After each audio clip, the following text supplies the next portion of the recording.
Forrest. We need to send the message that we have a new culture here now, where people should, yes, of course, feel free to leave at 5:30 and be with their families. No one is going to be overworked like in the past.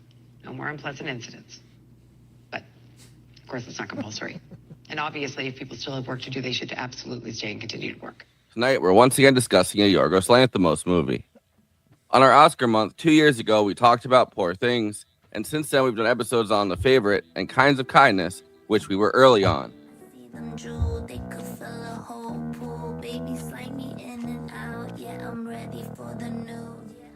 Tonight, we're talking about Bugonia, based on the 2003 South Korean Jang Joon-hwan black comedy sci-fi film Save the Green Planet, about a misfit conspiracy theorist who kidnaps a pharmaceutical company CEO that he is convinced is an alien known as an Adromedan, who's laying the groundwork for an invasion of the planet and extinction of humanity.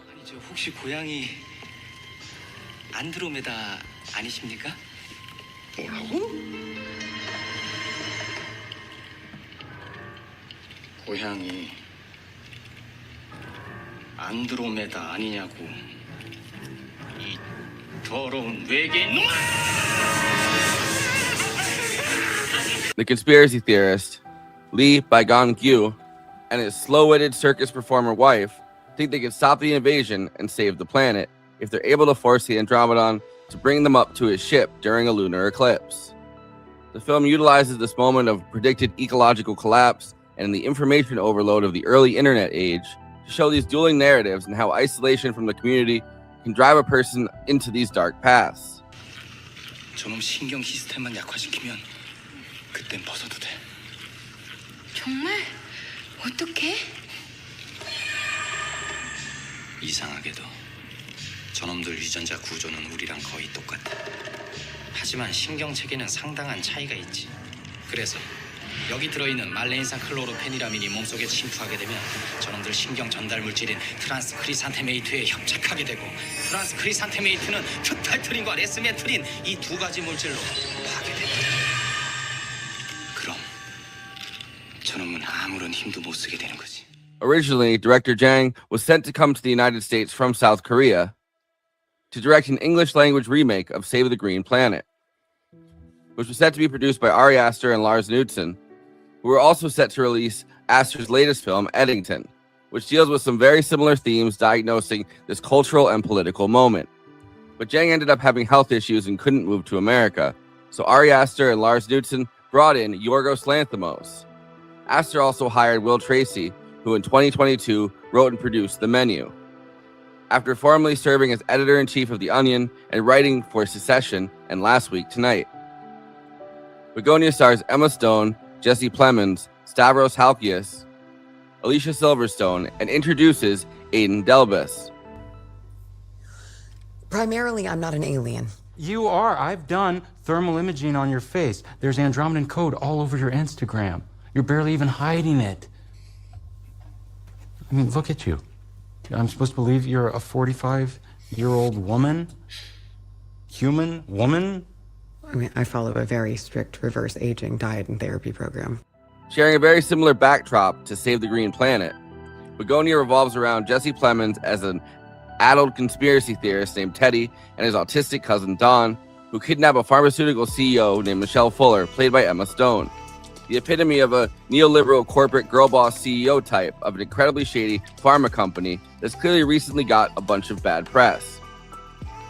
Teddy is convinced that Michelle Fuller, who is technically his boss, and also sent his mother through a clinical trial that made her float and then put her in a coma, is an Adromedan. This is really difficult for me as well. You killed my family.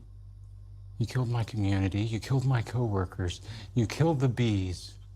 So given that, you should really appreciate how super professional I'm being right now by not gutting you. Blending Teddy's anguishing personal trauma in a system that's destroyed his family and made him completely unstable with his intense conspiracy-brained worldview that he's taken on when all of the other quests for meaning that he's attempted have failed to provide any relief or meaning. On top of losing his mother to a clinical experiment, it's heavily implied that Teddy was molested as a kid by his babysitter, played by Stav, who's now a sheriff tasked with helping to try to find Michelle Fuller. I know the last thing you want is for your fucked up babysitter from 20 years ago stopping by, feeling guilty about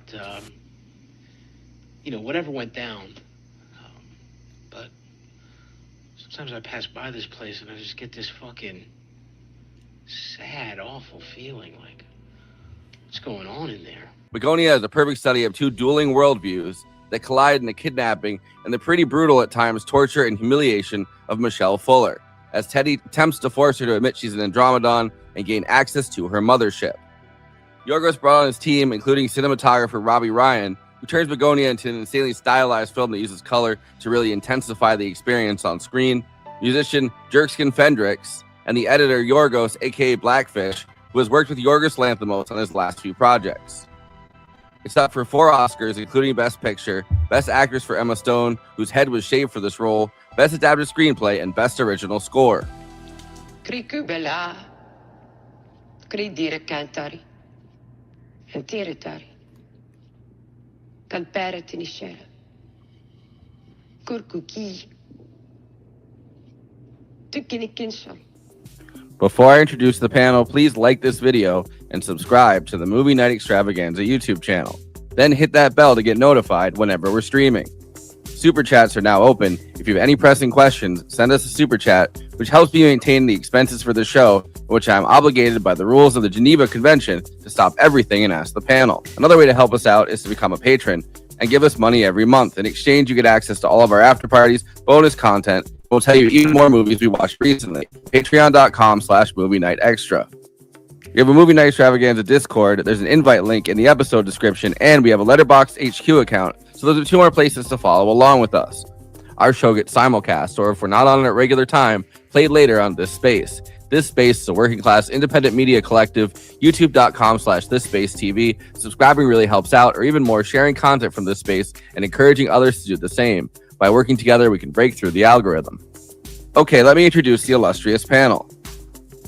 Conan Neutron is the co-host and senior producer for Movie Night Extravaganza, host of Protonic Reversal, an independent Film Critics of America film critic, and the frontman for the band Conan Neutron and Secret Friends. Check out his music at neutronfriends.bandcamp.com.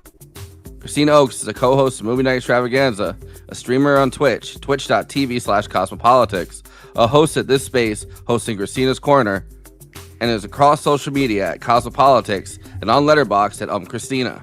Forrest and Kristina have a second show, The Absurdity Space, live on This Space on Wednesdays at 6 Eastern, 3 Pacific. Josh Duggan is the co-host of the SVU podcast, Munch My Benson, and the nostalgia-driven movie podcast, On Time Rewind, as well as a Substack writer, joshdugan.substack.com. I, of course, am your host, who may or may not be an Adromedan, Forrest Miller.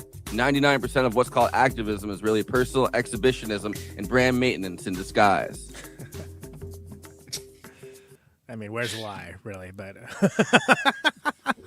Josh, welcome back. It's good to have you, man. Howdy. Figure we started a dialectic, get the conversation going, Oh, yeah. Yeah.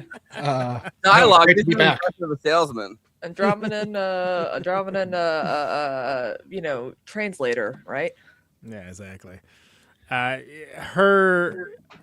convinced that Emma Stone went into some kind of method actor corporate retreat language training because she's so freaking good. She's so freaking good as just effortlessly putting out, especially we first see her in that they're doing that video, right? And she's so effortless at being that person. Yeah. And I'm convinced she had to have gone just attend to one of those trainings. I think she also studied that that Elizabeth Holmes lady to kind of get that kind of specific cadence, that tone in her voice too. I was like, where I've heard this before. Yeah. No, it's that girl boss CEO, and what a wonderful bit, not to just get right into it necessarily, but the whole and of course everyone can leave early, but if you have work to do, make stick around and make sure you finish up your work, of course. Don't feel like you have to. No overtime. What? Yeah. It's such a good bit because it's so hits so close to home, which is kind of like Yorgos's love language, right? Which is interesting. Talking about the screenplay of this, which is written by Will Tracy, who is a former editor-in-chief of The Onion, and who did The Menu. That was his big project before this. And it's interesting that he only saw Save the Green Planet, the movie this is based on, once, and basically, I guess probably took notes or whatever, but then just kind of from memory reconstructed this entire South Korean movie from 2003, which you could tell like a huge difference between like the Emma Stone character or like gender swapped characters like the autistic cousin Don, like all of these kinds of changes kind of work in tandem with like the time period or like the time capsule of each of these films. So it's like the girl boss CEO is such a more dynamic character now, whereas who they kidnap in the and Save the Green Planet really, is like this, it wasn't a thing back then. There really was no girl boss CEO. Yeah, well, yeah, because that's such a modern construct, right? That's yeah. He went method too. That's right. I should have put some antihistamine all over my face, but I look pale enough, don't I? For the audio listeners, Josh from Afternoon Tune said that Forrest shaved his head for doing Bugonia. So that's what I was talking about. Yeah, for Bugonia. Method. Yeah, exactly. That's why. He's so method. He did it years before, but you know. But yeah, like it's this and the actual name of the company is Oxolith in this, which is like the most evil corporation you could think of, like named like no but good intentions here. It's so Silicon Valley, it feels like every corporation that we have today that's like this, the new evil corporation that pops out of nowhere pretty much out of Silicon Valley. It's always like two words that have just been kind of shoved together. It's like Oxolith is like the perfect version of that. Or they're lifted from Tolkien. Yeah. Right, exactly. Well, and it makes stuff that I and the rest of us come up with as a bit on this show look like genius by comparison. It's always like so much stupider than you possibly could ever imagine. Yeah. And I got a great imagination. But I have not seen Save the Green Planet. Forrest, I know you watch. I did not. I've seen it. Watch it. I saw it. Okay. I've seen I'm it the only twice. one that hasn't seen it. Wow. I know. Well, I got a tour coming up. What do you do in your free time? Watch movies for the Criterion Challenge? just sitting around with my dick in my hand. Apparently, I don't know. But so I'm curious because that was not a movie that I knew anything about, and like it's very Conan Neutron coded. Like it's definitely a movie I feel like it's like one of those things where like I either saw it when it came out or I have no idea it exists. You know, like watching it back to back with this is very interesting because it literally like the two movies do feel like they're in conversation with each other, but it feels like it's coming out of like a guy's memory, remembering each scene. That kind of rocks though. Like, what if every adaptation was like that? You know, well, I almost feel like I didn't love it, but I almost feel like that's like the Edgar Wright Running Man. Like it is closer to the book, but there's a feeling like that when remember I rewatched for the millionth time The Departed, and then I watched Infernal Affairs. Yeah, and I watched some and like some of the shots that Scorsese did in The Departed are like obviously lifted right out of Infernal Affairs, even though the stories are very different because they're from like completely different parts of the world, telling the same kind of similar story. Yeah, but it is sort of like the half remembered.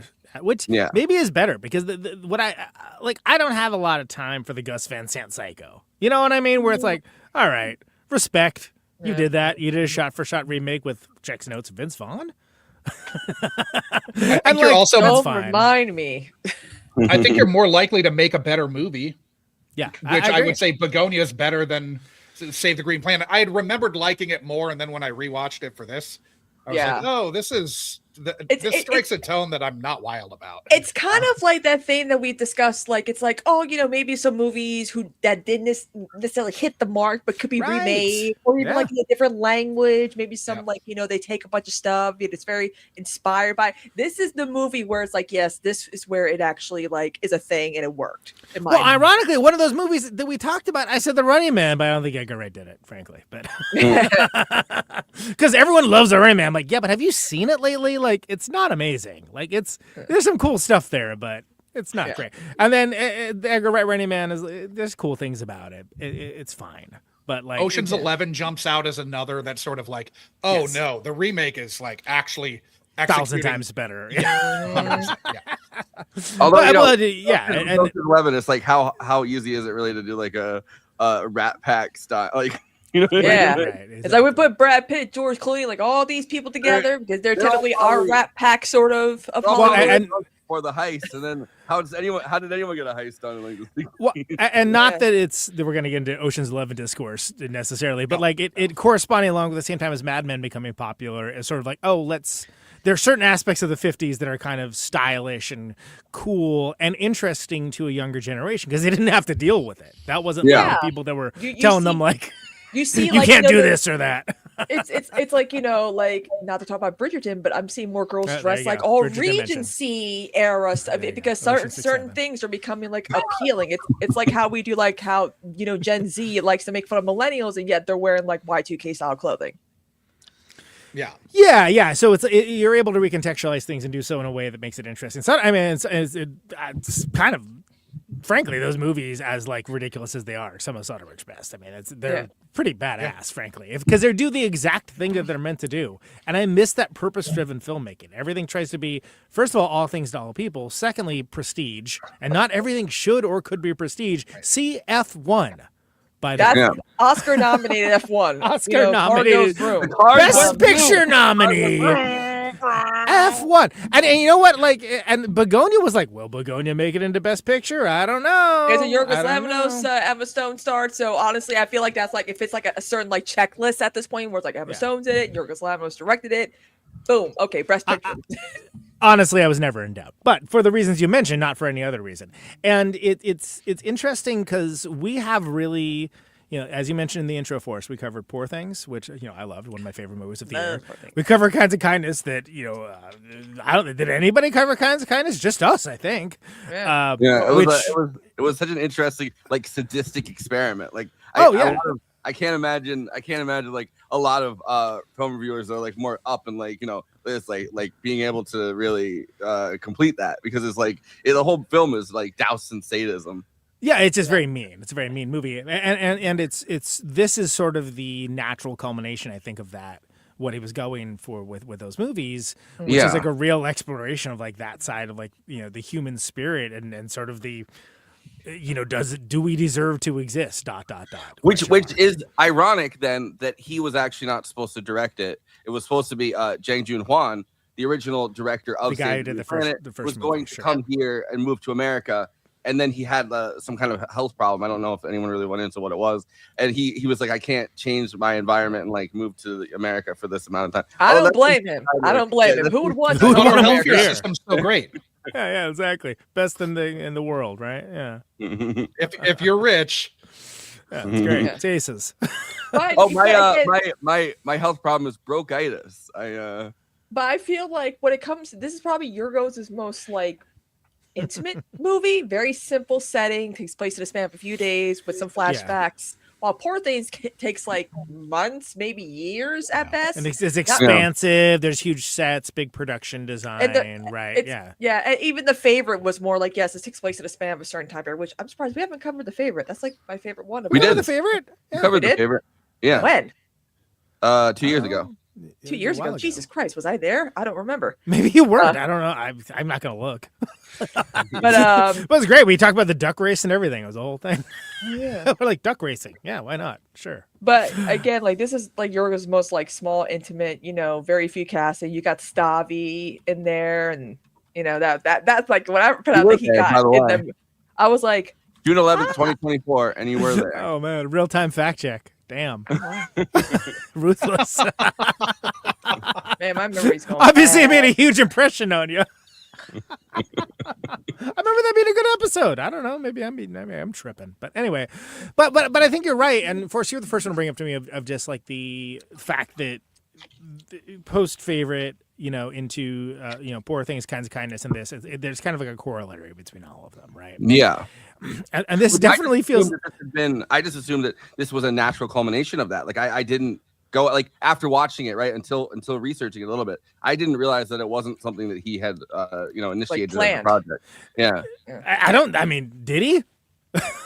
Like I don't know. They were like, hey, here's you could probably do it. They probably were like, what? Who would be good at doing something like this? Yorgos Lanthimos. Because literally. They sent the script. They sent the screenplay around when it was finished. Will Tracy sent it around because it was Aster and it was Lars and Knudsen, like the two guys that they were the ones that made Eddington this year too. Right, which is funny because I love Eddington. I really do hope we cover on the show eventually. But like Eddington and Bugonia are definitely birds of a feather for this year. Yeah, for just excellent feel bad cinema that is also like woof. Yeah, too close to home. Yeah. Well, and both of them really, but in different ways. Josh, I'm curious. What's your relationship with Yorgos Lanthimos? Not like personally, but I mean like with I sadly don't have a personal one. If I did, I might still be living in LA. Yeah. So I loved The Favorite. I loved Killing of a Sacred Deer. I loved what's the one right before that? The Lobster. Yeah. I haven't seen Kinds of Kindness. It's basically 3 different movies in one. Yeah. A varying quality. It's a very miserable triptych, right? Yeah. Yeah. That's what it's just called, a miserable triptych. It takes basically what you know how movies have different titles and they ship to different countries because that's basically what Kinds of Kindness was labeled. I can confirm. And by the way, another one that we like rushed to cover like right when it came out, and we were the only Beau's ones. Afraid. Like, okay. Sure. Yeah, Beau's Afraid, Kinds of Kindness, Materialist. The Ari Aster, Yorgos Lanthimos thing again. Yeah, Materialist was just. But I am a fan. I really dug this. I thought this was so much better than Save the Green Planet. Again, I liked Save the Green Planet when I saw it like 20 years ago, but I hadn't thought about it and I remembered almost nothing. And when I saw it now, it was like, oh, okay. I've seen Bugonia twice. It was kind of like, yeah, they definitely made a lot of choices that were for the betterment of the story here. Yeah, which some of them were in fact made by Jang Joon-hwan, who actually was the one that came up with the idea that it's his autistic like cousin and like not modernize it. Yeah, so he had a bunch of ideas of stuff that he wanted to change, and then eventually he like kind of dropped out of the project. But some of the ideas in the scripts that were different were actually his, because he's still the executive producer. Yeah, it's a. I feel like this is very much a movie of the moment, and what's interesting about that is that I also feel like One Battle After Another is very much a movie of the moment. Yeah, and that's like the easy favorite to be, so to speak. A lot of movies of Best Picture. But like, it's interesting that we're getting more of that and then being more abjectly political. Eddington redacted to a black site, just like Beau's Afraid. Like nowhere to be found. Ironically, which would be a scene in Eddington and Beau's Afraid. But One Battle After Another, getting all the praise because it's PTA. But I think Bugonia just barely it's one for the freaks. Really. Yeah. And I say that as a self-confessed freak. I mean, it's interesting removing like Eddington to a black site. Martin Scorsese, after Hereditary, basically had taken in Ari Aster as like this is a man of film. This is somebody that I really want to promote. So there's so many conversations with Martin Scorsese and Ari Aster that they put out every time one of his films comes out. Like Martin Scorsese is like one of his biggest champions, and it's funny that it's probably not because of this, but he's kind of his films have been redacted to a black site the same way that like Martin Scorsese for years was getting like full disrespect from the Academy, and despite doing everything he really could to like save filmmaking or to bring international films to, what a guy to have in your corner, Martin Scorsese. You can do a lot worse. Yeah, I mean, goddamn, there are few who give as many shits. Yeah, as Martin Scorsese does. It just feels like this movie is Ari Aster. Not having Yorgos directed, but the way that this was originally framed, where it was going to be, the director of the original movie coming here to do his own version in America, feels very Scorsese. Like it feels like the kind of thing Scorsese does to promote international filmmaking. And then of course, Yorgos ended up being the guy. Right, exactly. Well, and it's the guy. I like that there being an alliance of the freaky deeks, where people that are like the outsider cinema that is still like allowed in mainstream circles, so to speak. They have an alliance. Great. Why can't we get that in politics? By the way, but anyway, that's neither here nor there. Yeah. So the plot of this movie. Where's an opposition party? Can we find one of those somewhere? Thank you. What is that? What are you talking about? Party? Yeah, I don't know. We don't know what that is here. I'm very confused. Oh, is that like a party where everyone's in opposition to each other? Right. Yeah. You stand opposite one another and you just kind of talk. It's a whole thing. Cool. It's a whole thing. Michelle Fuller, the CEO of the pharmaceutical conglomerate Oxalith. Again, Oxalith. This show is sponsored, of course, by Oxalith. Is abducted by conspiracy theory Teddy Gatz, his autistic cousin Don. Teddy's mother, Sandy, previously participated in a clinical trial for an oxalate drug that rendered her comatose. Okay, so wow. First of all, we're coming in hot with a lot of plot that like is a lot of setup, right? So the abduction, straight Coen brothers, and I mean that in the fact that like she gets the better of them so quickly and so efficiently that like I was howling in the theaters when I first saw it. By the way, once again, the only person laughing. I'm like, are you people dead inside? Because in the like, beginning, she's training too. Like, there's a lot of things missing. Like, we get to see a little bit what a day in her life is like too.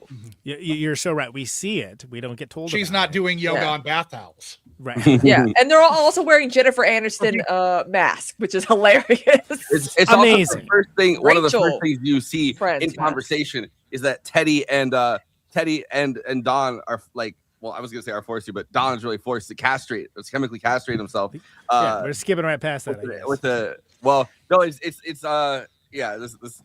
This summary, but but that's real early on in this picture. To be clear, like it's setting the stakes fairly early. Like one of the first things. But I just love that since we're talking about the abduction, just there's abductions that go bad, and there's whatever this was. Yeah, it's like, oh, really? She could have actually gone away. Well, because you see that great scene in the pool house. Yes. Where you see it all happen, and you're like, why are we in the pool house? And then you, boom, see the tackle. It's so good. Yeah. It's so well done. Into the so Shrubs, funny. it's amazing. It's so funny. But what I was saying is, while she's doing training, like, and she's doing like the girl boss kind of martial arts style kind of stuff where it's like, prepare yourself, get ready for to bring it back your company. This is a new era, like kind of doing all this physical training. They're chemically castrating themselves and kind of sitting around and like they're not doing the same kind of physical endurance kind of stuff that she's doing. So when the clash happens, it's like, really? It's like two chickens running around with their head. Well, because they go to the store and like you kind of get a little like you're getting a glimpse of hearing about it from their perspective, right? And then you have like just the slightest hint of the YouTube rabbit hole for what this is, and then you like because it's a Yorgos Lanthimos movie, chemical castration, to remove distractions, right? The normal thing that we all think of. You can't have sexual urges. What that gets in the way of the cause. And it's so heartbreaking too because the cousin Don, the first thing he says is like, I kind of thought one day I wanted to be with somebody, and he's like, no, you've got to physically prepare yourself for this. We're saving the world. Poor Don. But you realize like throughout this entire thing how much crazier Teddy is than anything would really. Yeah. Okay. I do take issue with that because he's not crazy. He's not. Well, he's right. Yeah, exactly. He's right. We don't. He's right. And I went into this. I didn't remember Save the Green Planet well enough to know that, like, to remember, like, it had been 20 plus years. I really didn't remember. But I went into this. I made a conscious choice to watch this from the perspective that he was right. And as I watched more and more of the movie, I was like, I'm going to actually be pissed if he's not right. Yeah. Right. I think that's a cop out. And like, I think the way that this movie works is him being right. But if you watch it, I happen to go in. He's right, but he's mentally and physically broken, right? Like this world has broken him. And that's what the Andromedans want. Yeah. But when he actually realizes he's right, there's a dejection to it.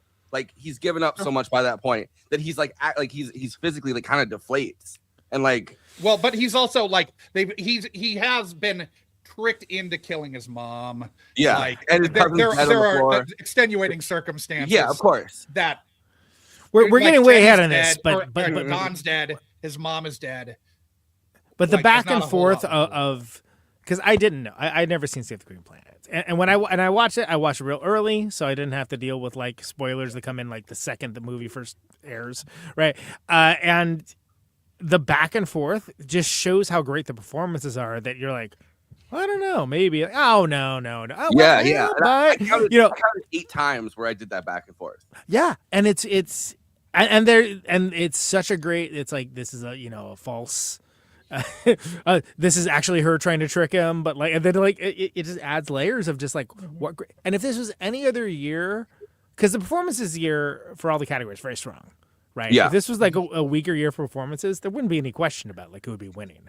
Like except for Jesse. Buckley, but Well, wrong. Jesse got nominated, frankly. Wrong. Wrong. Not to jump to the spreadsheet, but I picked Jesse Plemons as best actor on the spreadsheet. I know, which is invalid. It's not going to count. It's like voting for Colonel. Oh, Sanders. I know, but like that was a statement. That was a statement from me. I know it doesn't count, but as my pick, it's him. So so Teddy has come to believe that Michelle is a member of a malignant alien species known as Andromedons, who are killing Earth's honeybees, destroying communities, and forcing humans into numb subservience. Right. I mean, talk about being of the moment, right? Yeah. And I feel like the colony collapse disorder has only in the past few years kind of entered popular lexicon, because that was like something that I was reading about like 20 years ago. Yeah. But I didn't hear about it in movies. It was like a kind of a niche, like whatever, nerd push. Kind of like. Yeah, it kind of reminds me of Pleakley, Lilo and Stitch making a big sting about like the mosquitoes for some reason. I was like, yeah, it kind of reminds me of like that as well, like how essential certain things are needed, like So it's ecology, right? Like it's ecology. Yeah.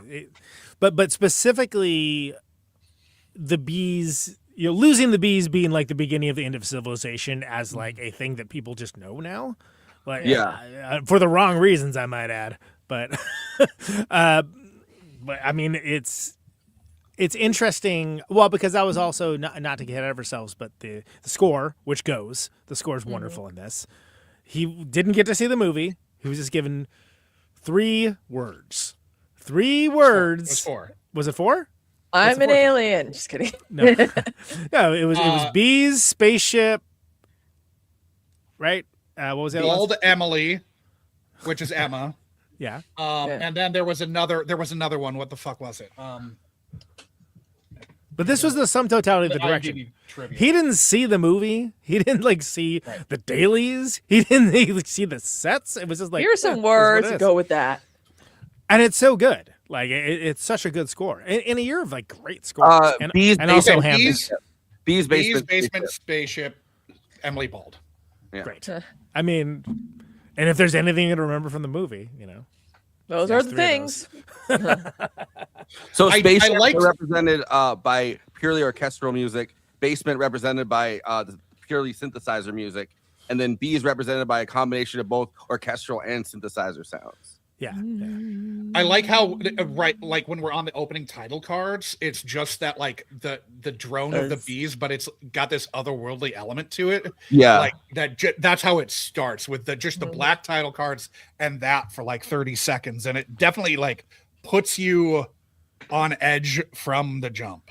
It's off-putting from the beginning. Yeah, you're right. The term Bugonia is an ancient Greek term, and it means progeny from an ox. It's the belief, is this ritual that they believe ritualistically honeybees can come out of the decaying corpse of an ox. So that's the literal term, which is kind of fascinating. Like that they chose that one as. It's pretty freaky, Yorgos. So Teddy and Don imprison Michelle in their basement, shave her head to stop her from sending signals. Let's not dance past that too. That's kind of like, because the first time I'm like, what? Because they shave her head on camera. Yeah. Well, and there's like a back and forth about it. He's trying to do it. He's not doing a very good job of it. Just like the whole abduction. Like there's a whole thing with it. But yeah, she actually had her head shaved on camera for this. So off. Can't have her communicating with the mothership. Yeah, exactly. F off Jared Leto is what I was trying to say. But yeah. One of the things they built the house in the film. They built the house from scratch as a set. Yep. That's great. Yeah, and they built a bunch of hexagons into it.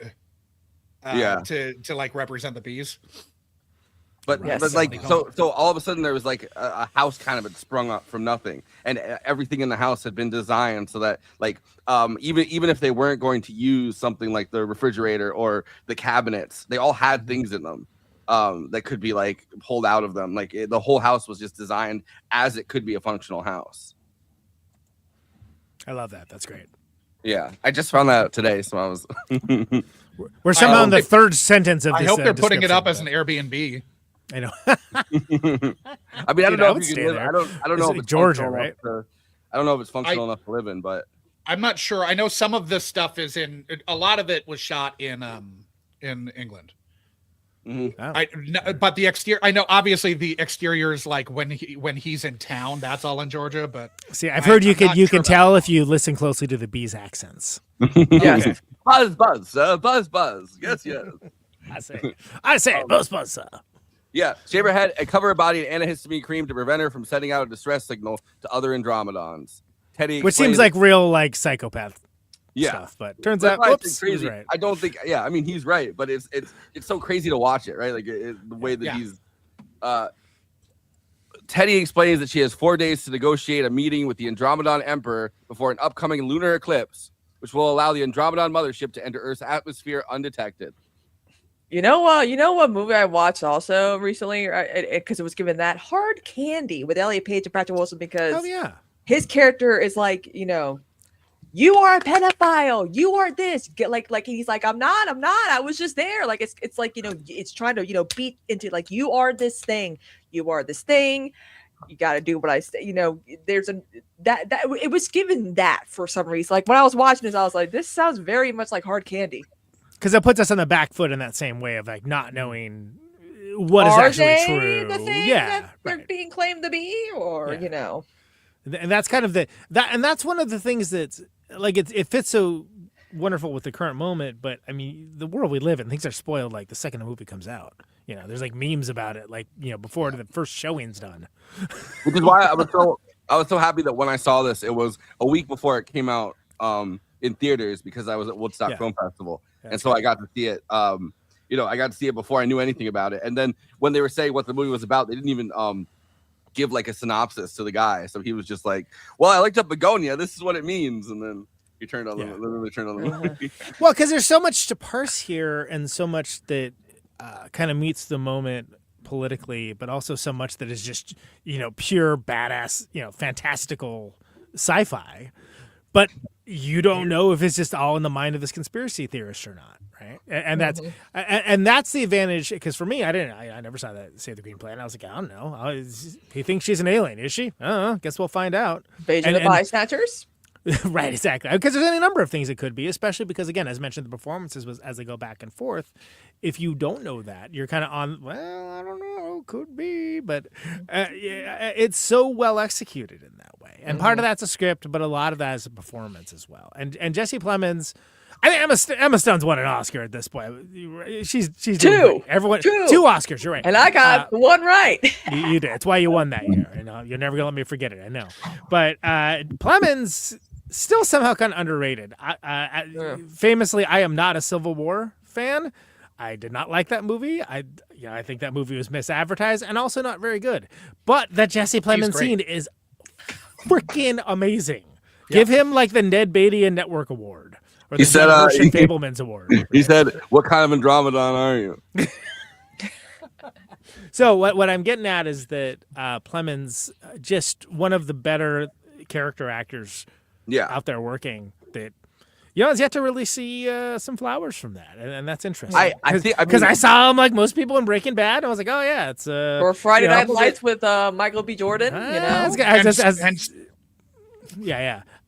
just gonna white power Matt Damon. That's what I was getting at. Thank you. Some of it I think is so hard, it's so hard to pigeonhole his like as a character actor, right? Like what his thing is, because he's been a psychopathic Nazi in Breaking Bad who's there's like a little bit more sympathetic than the other Nazis, but like only this much. He's been in Fargo, like the next thing he did was that season of Fargo where he met Kirsten Dunst and they got married. Love story unfolded. Yeah. And just to be clear, as an aside, I don't know why I'm bringing this up, but Kirsten Dunst always watches all the movies for the Oscars, and is very proud of it. Which Ariana Grande's the same way. She's like, I'm in the Academy now. If you're in the Academy, you better be watching all the fucking movies, people. You think that every year it's the same Oscar discourse? Like, I don't like this person. I didn't watch that. That movie's too long, and it's like, now they actually have to if they're going to vote. They have to write like a 50-page essay, right, Josh? That's what I've heard.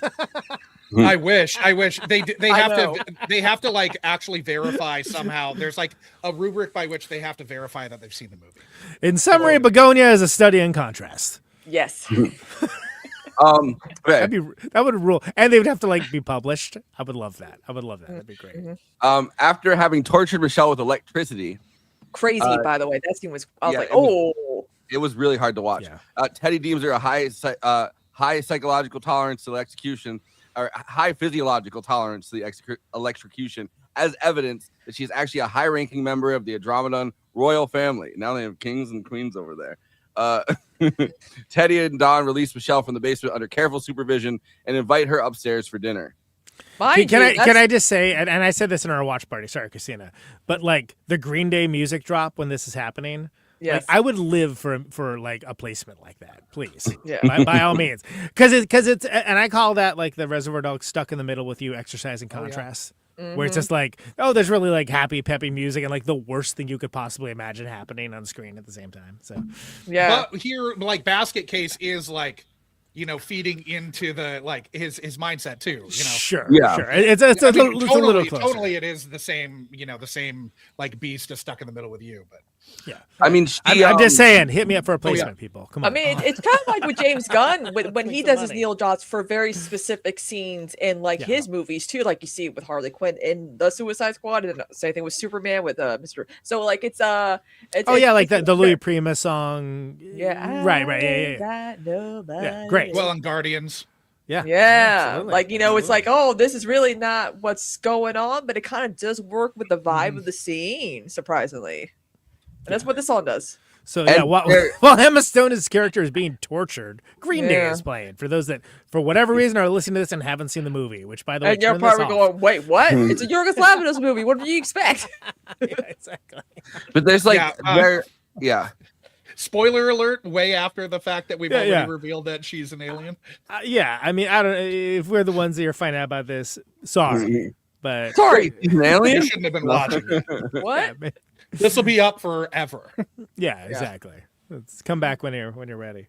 Also, may I say the spaghetti and meatballs are kind of mid. I'm like, why is there not enough sauce? I like my noodles covered in sauce. They have such a, like an interesting good spaghetti representation in this picture. You're right. Yeah.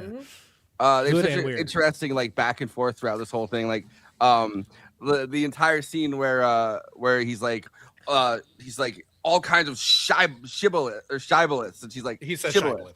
Yeah, he says shibboleth, and she's like, he's like, that's what I said. And she goes, I guess grammar is a false Andromedan construct as well.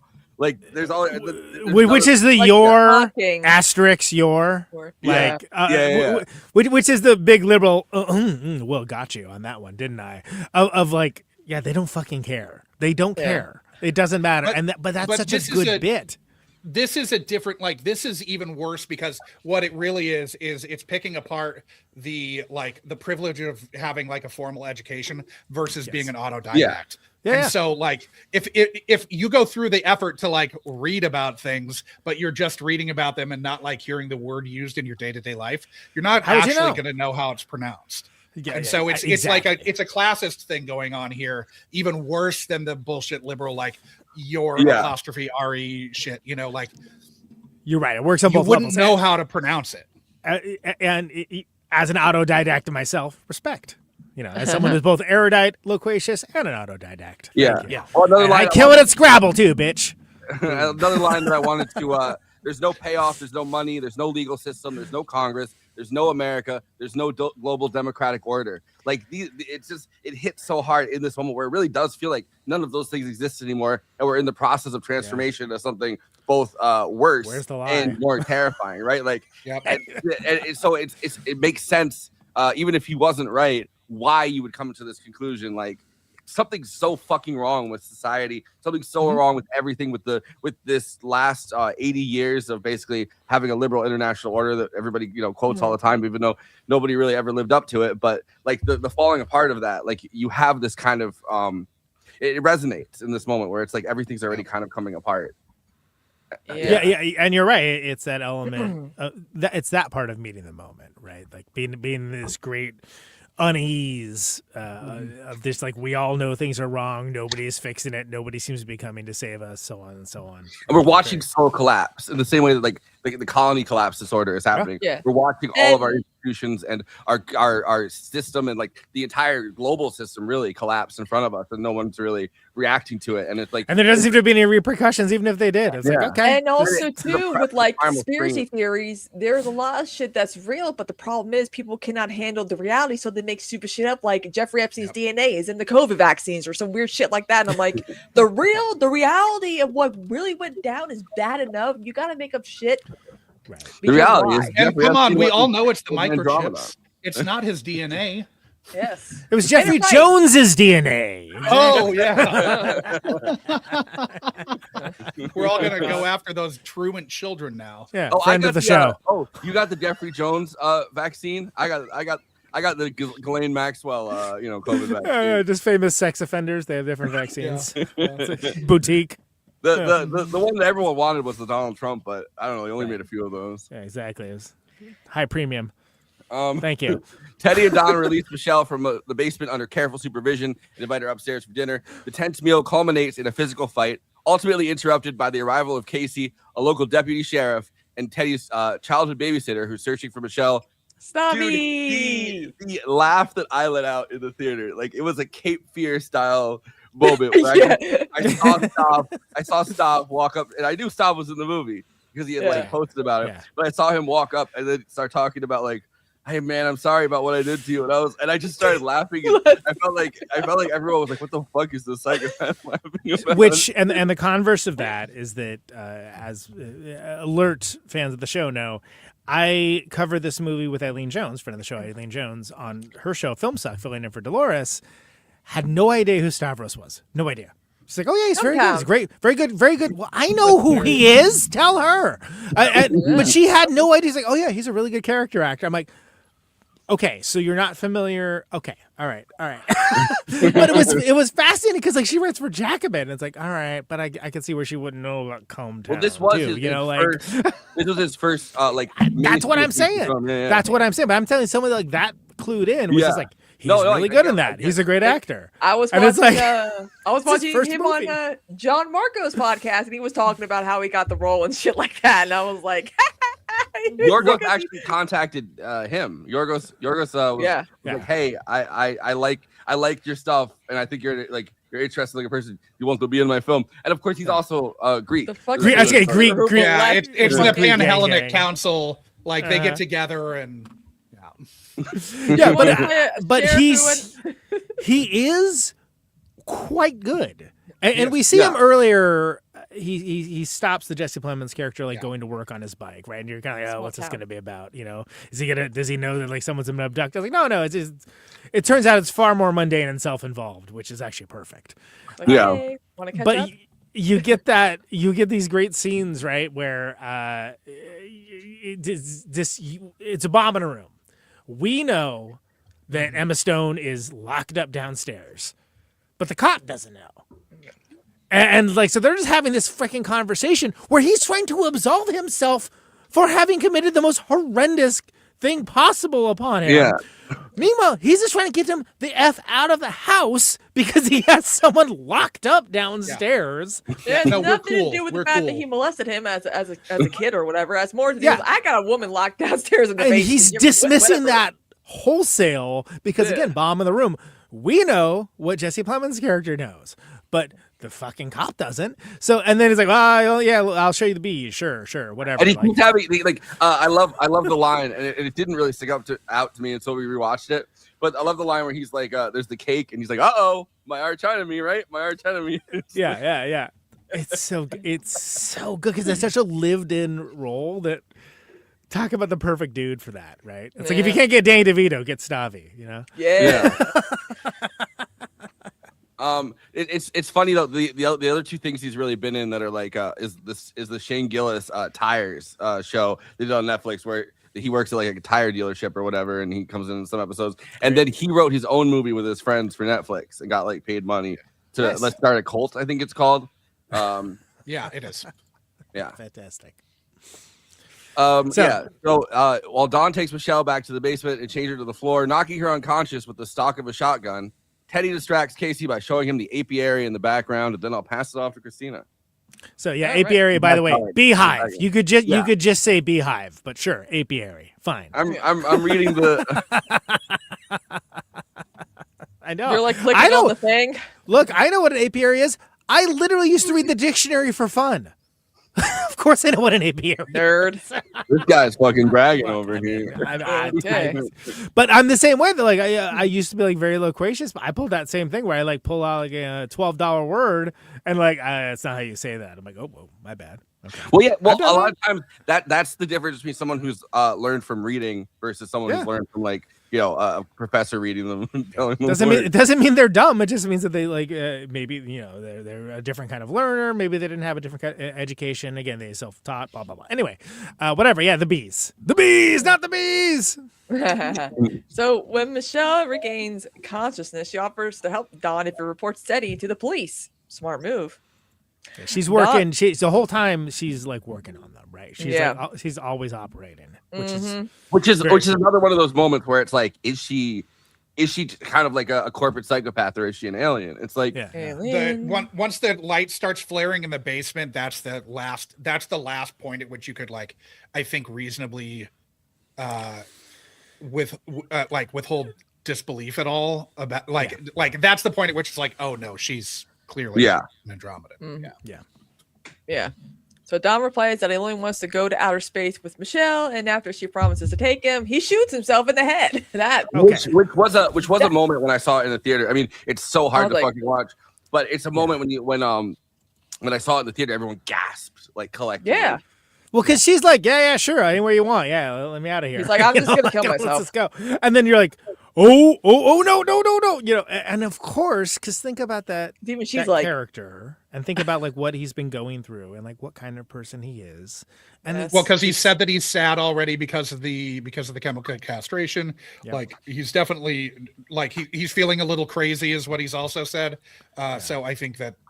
This is his way out. Yeah, well, this is supposed to. I mean, Teddy is supposed to be the one taking care of him because he's incredible. Like he's very autistic. But he's very focused on other things, like kidnapping this woman and doing something. And that guy rocks. That I mean, that's like his first movie, right? Like he's like Aiden Delbis, professional actor. He's so good. Funny thing about this moment, he said that I was watching an interview or a Q&A with him, and he said that one thing that happened on set is when he actually put the gun against his head and pulled the trigger, he didn't expect the thing to go off and then Emma Stone to get sprayed in blood. It happened so fast that he just burst out laughing.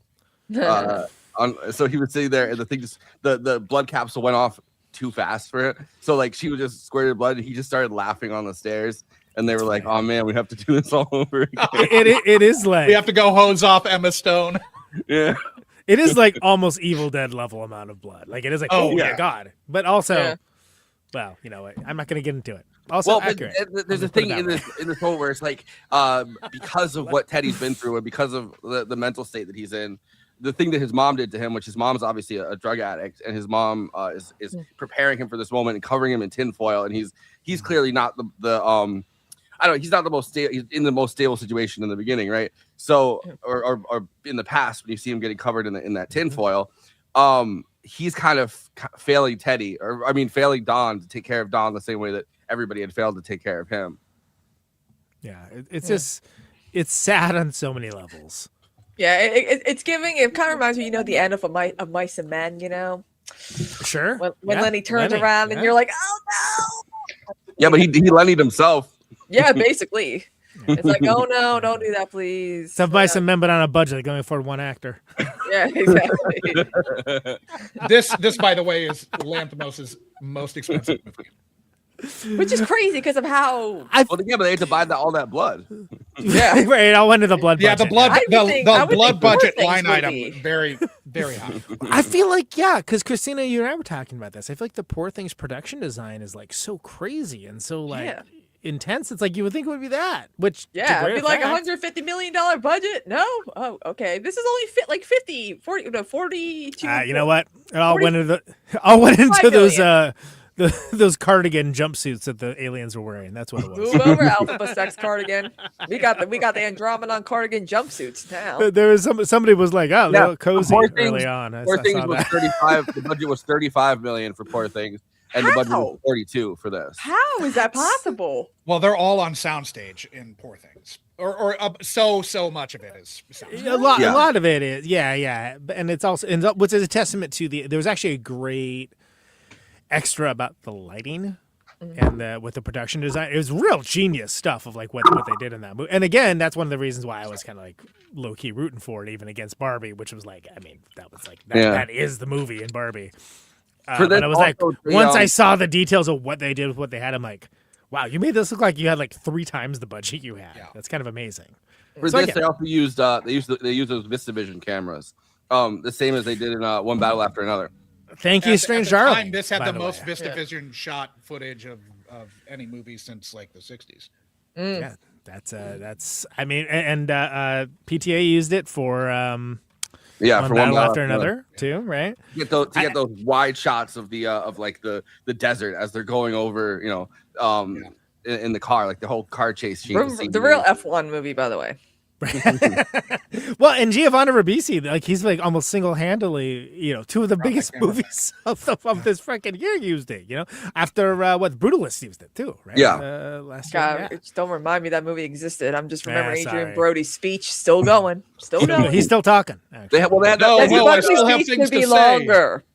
During SAG, Cillian Murphy turning into a skeleton in the background. By the way, during the SAG, they had that joke where they had the what was it, an insurance commercial or something, where it was Adrian Brody and he was giving his he was getting ready to do his big speech. Yeah, it's good, solid stuff. All right, what do we got next, Kristina? So Casey hears the gunshot, but Teddy bludgeons him to death with a shovel and returns to the basement where he discovers Dawn's body. Michelle convinces a frantic Teddy that a bottle of antifreeze in her car is secretly an Adromedan antidote that will cure his mother. Alicia Silverstone, by the way, which again I did not notice the first time. Yeah, like I was like, what? I was like, really? Stunt casting. As she's dying, she goes, I'm saying, as if. Yeah. Well, because it's such a, there's not a lot to the role. She's just sort of like although there is a really cool scene. It's like the black and white styled dream sequence where she's like floating in the air like a balloon. Which I was like, God, that's such an arresting visual. And so many people get dreamlike stuff wrong. Like I keep thinking about that Sopranos episode, where it's like the dream and like the fish starts talking and it's Big Pussy's voice. Yeah. And it's like, yeah, but also like your comatose mom like being like a balloon in the air while you like reenact this scene that actually happened. Also, that's cool. That's cool stuff. It's very Yorgos, that's very much his thing, and also like the utilization of like stark, austere, black and white, like German expressionism style. Yeah, very much Yorgos's thing because we saw that in Poor Things too. We saw it in Poor Things. I want to say, we see it in some of his other movies too. But like yeah. I'm trying to remember before we lose the Alicia Silverstone thread of this. It's obviously her second movie with Yorgos Lanthimos, the first being The Killing of the Sacred Deer, where she's supposed to be Barry Keoghan's mother.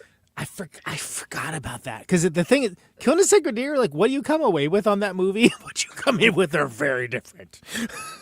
Yeah, and I say that as a fan, and I'm a big fan of Barry Keoghan being a crazy freak in movies, of which that is the upper echelon. Well, when you look at him, I don't think he could be anything else. Like, can you imagine if he was like, "Oh, I'm a guy that like works at the grocery store." I mean, when he cheated on Sabrina Carpenter and they broke up, a lot of people are like, you know what, he ugly. Sure, but I forgot that was her in that too, because it's like one of those things that and it's hard to again, for my generation, it's hard to describe the ubiquity of Alicia Silverstone in the 90s. Oh, yeah.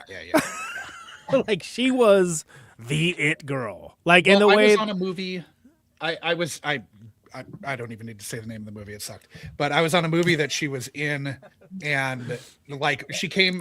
I was on it for like a month and barely was on set. But she came in for a fitting with wardrobe at the production office, and it was weird. Like, oh fuck, that's Alicia Silverstone, and like this is like 2017. This is way after the fact. But it was still like hard to divorce the idea of like, Alicia Silverstone in my like, fucking teenage lizard brain Yeah. subconscious. Yeah. From the reality of like this person is like in my space right now. I mean, Yeah. I've Also, seen her kooky beliefs don't help either. It's like, oh. Well, Yeah, she's been a vegan for like 30 years. Yeah, I remember that Yeah. one video of her like chewing and feeding her kid. I was like, what the fuck is going on here? Oh, well, who the does crazy a baby thing, food, though? yeah, sure. But the crazy thing is, as great as Clueless is, I think Clueless is a great movie. But it's really those Desmond child penned Aerosmith videos. Yeah, 100%. But you got to understand, this was the last gasp of MTV as like a viable entity that monoculture wise, like everybody saw those. Everybody, because I'm like the couple years younger than you, but still, so that stuff was hitting when I was like hormones raging 15-year-old. Like, see, also why we know why Liv Tyler exists too. Yes. Between that and like The Crush and and Clueless rules. That's a great movie. Don't get me a wrong. lot of people are like, why did she end up with her stepbrother again? Because they're step siblings. It's okay. Have you guys not watched the like porno parodies? It's fine as long as they're not blood related. No, but I feel like that Batman and Robin. Sure. Also, it's Paul Rudd, man. Come on. She's such a presence in that movie. You forget that like She was people. Batgirl. That's right. I forgot about that. Wait, what Batman and Robin movie? What are you talking about? I've been trying to forget about that film actually, but whatever. Bad credit card, bad nipples. That movie. It's like a 9/11. Never forget, man. Okay. But to have her come in on a prestige film with a prestige filmmaker and playing a serious role, like it makes sense why it like sort of like did not compute for me. I'm like, oh, that was, and I was like, oh, I guess it was. That's crazy. But I also feel like she's such a presence in Clueless that like you forget like people like Stacey Dash and like Paul Rudd. Like Another crazy person. That cast is nuts. Brittany Murphy, right? Like, yeah. I remember they did all the cast of the Golden Girls did a whole spoof at one of the MTV Movie Awards one year. It was so funny. Yeah. I mean, it was culturally huge. I mean, I've talked about Bram Stoker's Dracula being huge in the 90s, but Clueless was like, forget about it, I've seen that movie so many times because I found it on VHS. When she does like that school like presentation, it's like, oh, she's doing it. She's okay, like ally, right? But you're mispronouncing the words. Crazy that Amy Heckerling, who of course did Fast Times at Ridgemont High, right, and John, and also, but then also like Johnny Dangerously and like European Vacation, and the Look Who's Talking movies, which again were gigantic as well. Crazy career. Anyway, we're talking about Yorgos Lanthimos. Let's get back to Bugonia. What's next, Kristina? Okay, so after Amy Heckerling, nuts career. Anyway, moving on. After striking and dislocating Michelle's kneecap, Teddy rushes to the hospital and injects the antifreeze into Sandy's IV bag, killing her. Woof. Yeah. Meanwhile, Michelle retrieves the keys from Don's body and unchains herself. Exploring the basement, she finds jars of severed human body parts, along with the binder containing photographs of several other captive people Teddy suspected of being Andromedans. She finds an album by Jars of Clay, and she finds binders full of women by Mitt Romney. Yes. It's so fucking jarring. In that moment because you're already kind of adrenaline pumping from Teddy because you know what's gonna happen. You know that it's antifreeze. There's no way that there's a cure. Like, and you can see Teddy in real time, his brain processing it, and he's just kind of in this overloaded state where it's like, earlier in the film he would not have fallen for this, I don't think. No. And it's like, but he's lost without Don, and he's like fucked up from all this. He just killed his babysitter that molested him. Like, there's so much stuff that's going on at this point that he's kind of like.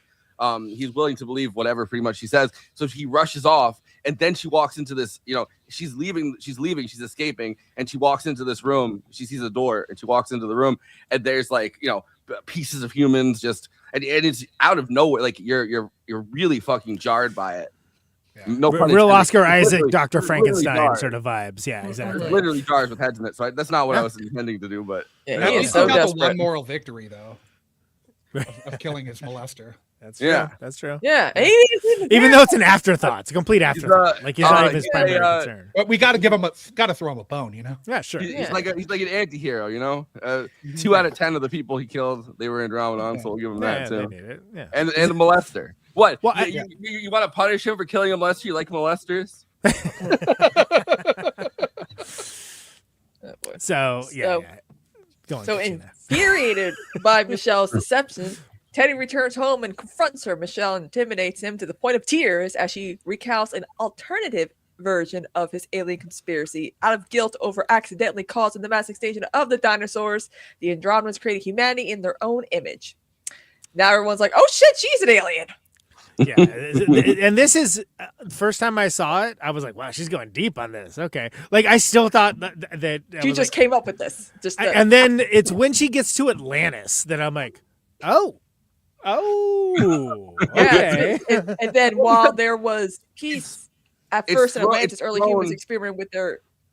Oh, keep going. No, I was gonna say it throws you off because earlier in the film she has the little recording that she hands him, which is just like, "I am an alien, and I'm going to return you to your mother." Like she's doing the thing where it's like she's obviously half-assing it to the point where you're like, oh, is this like the next? Like she's been sitting in this basement for days. Is this the next level of that where she's like she's committing to the bit more so she can get the heck out? Yeah, exactly. And that's kind of what I was thinking originally, but I didn't know, So, but yeah, it's when she gets to the next piece. Go ahead, Kristina, pick it up. Yeah, while there was peace at first in Atlantis, early humans experimented with their genome, resulting in greater aggression and a global nuclear war that destroyed all but a few who survived an arc, and gave rise to the current more violent human race who have been destroying themselves and their planet. Right, like we are the genetic dead end. We are the mutation. Yeah. We're the like mutants outcast from.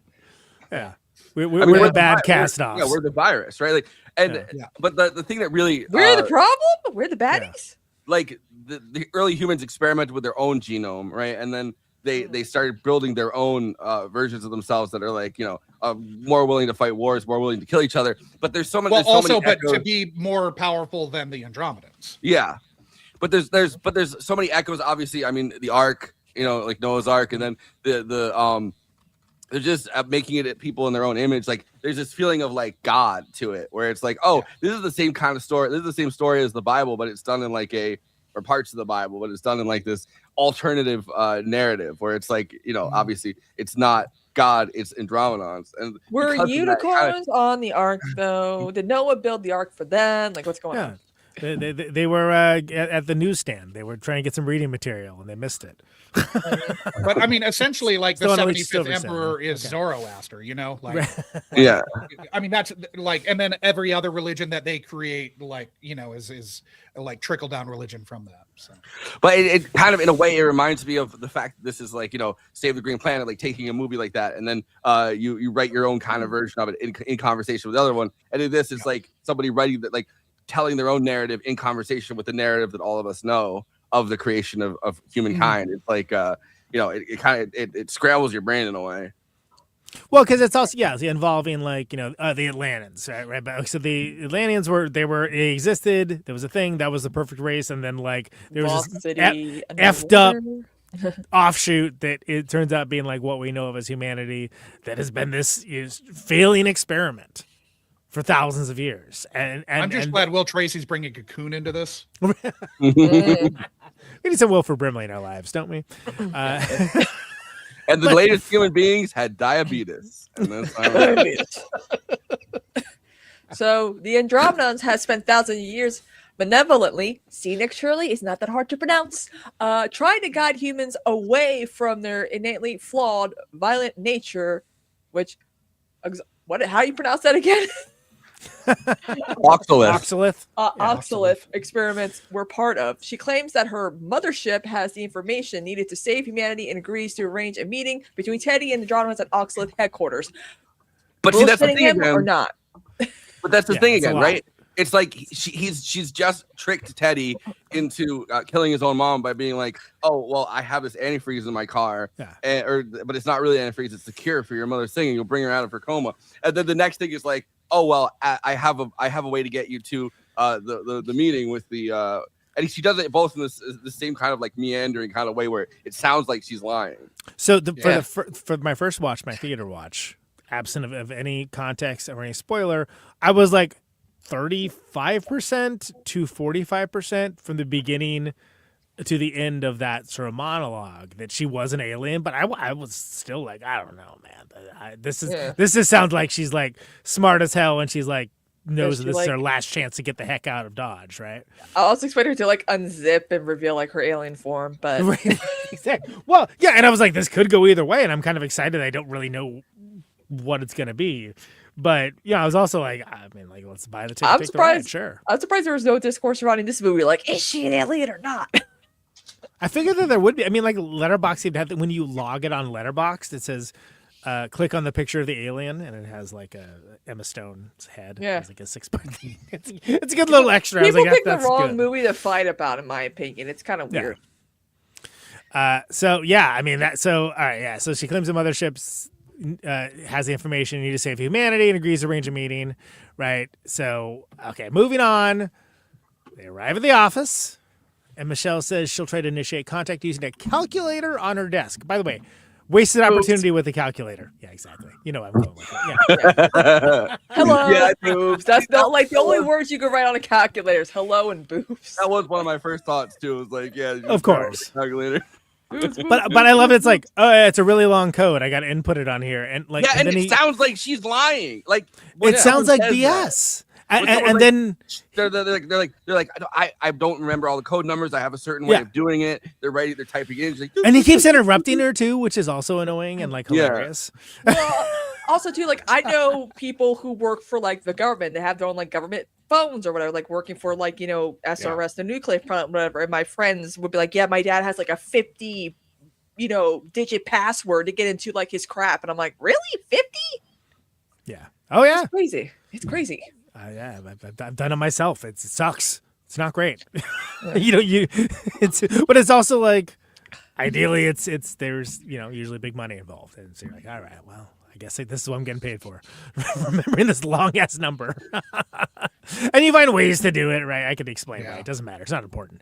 So Teddy reveals himself to be wearing a homemade explosive suicide vest. Because, of course, was anyone surprised by that? How do we think it was going to go? You got to cover your bases, Exactly. Yeah. At Best Buy it is a 16-digit limit. Yeah, you're right, Chapter Black. they don't have the budget for a full 16. So that ups the stakes considerably.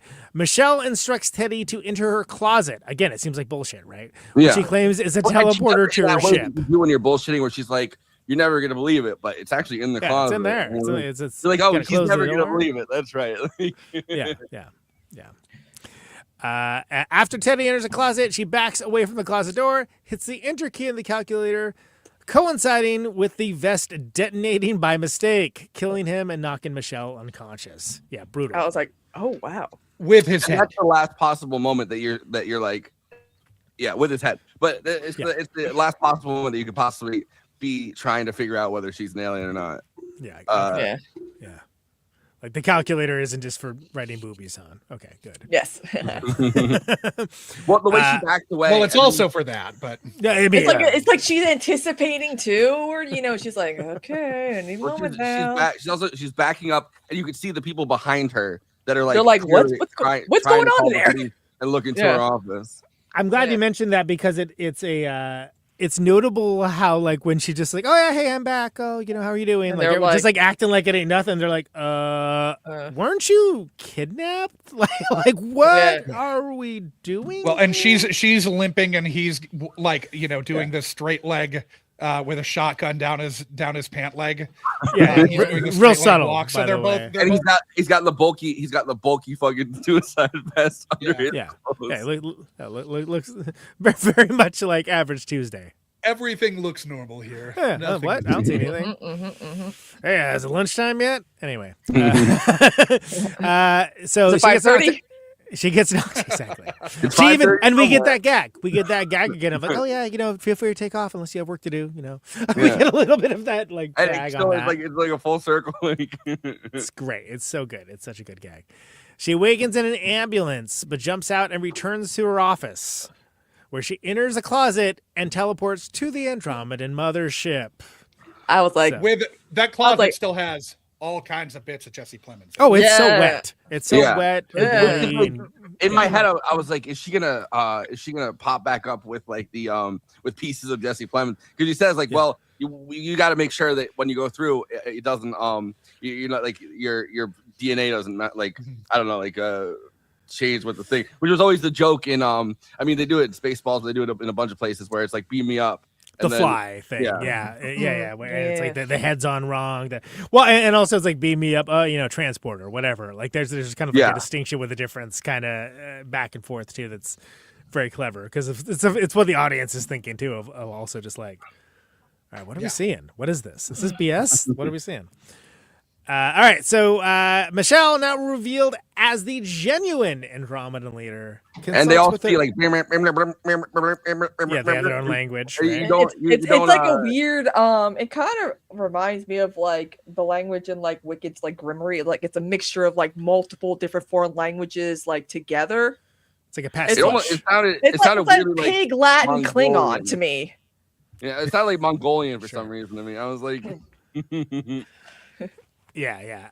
So she consults with her fellow Andromedans and concludes that the human experiment has failed. Agreed.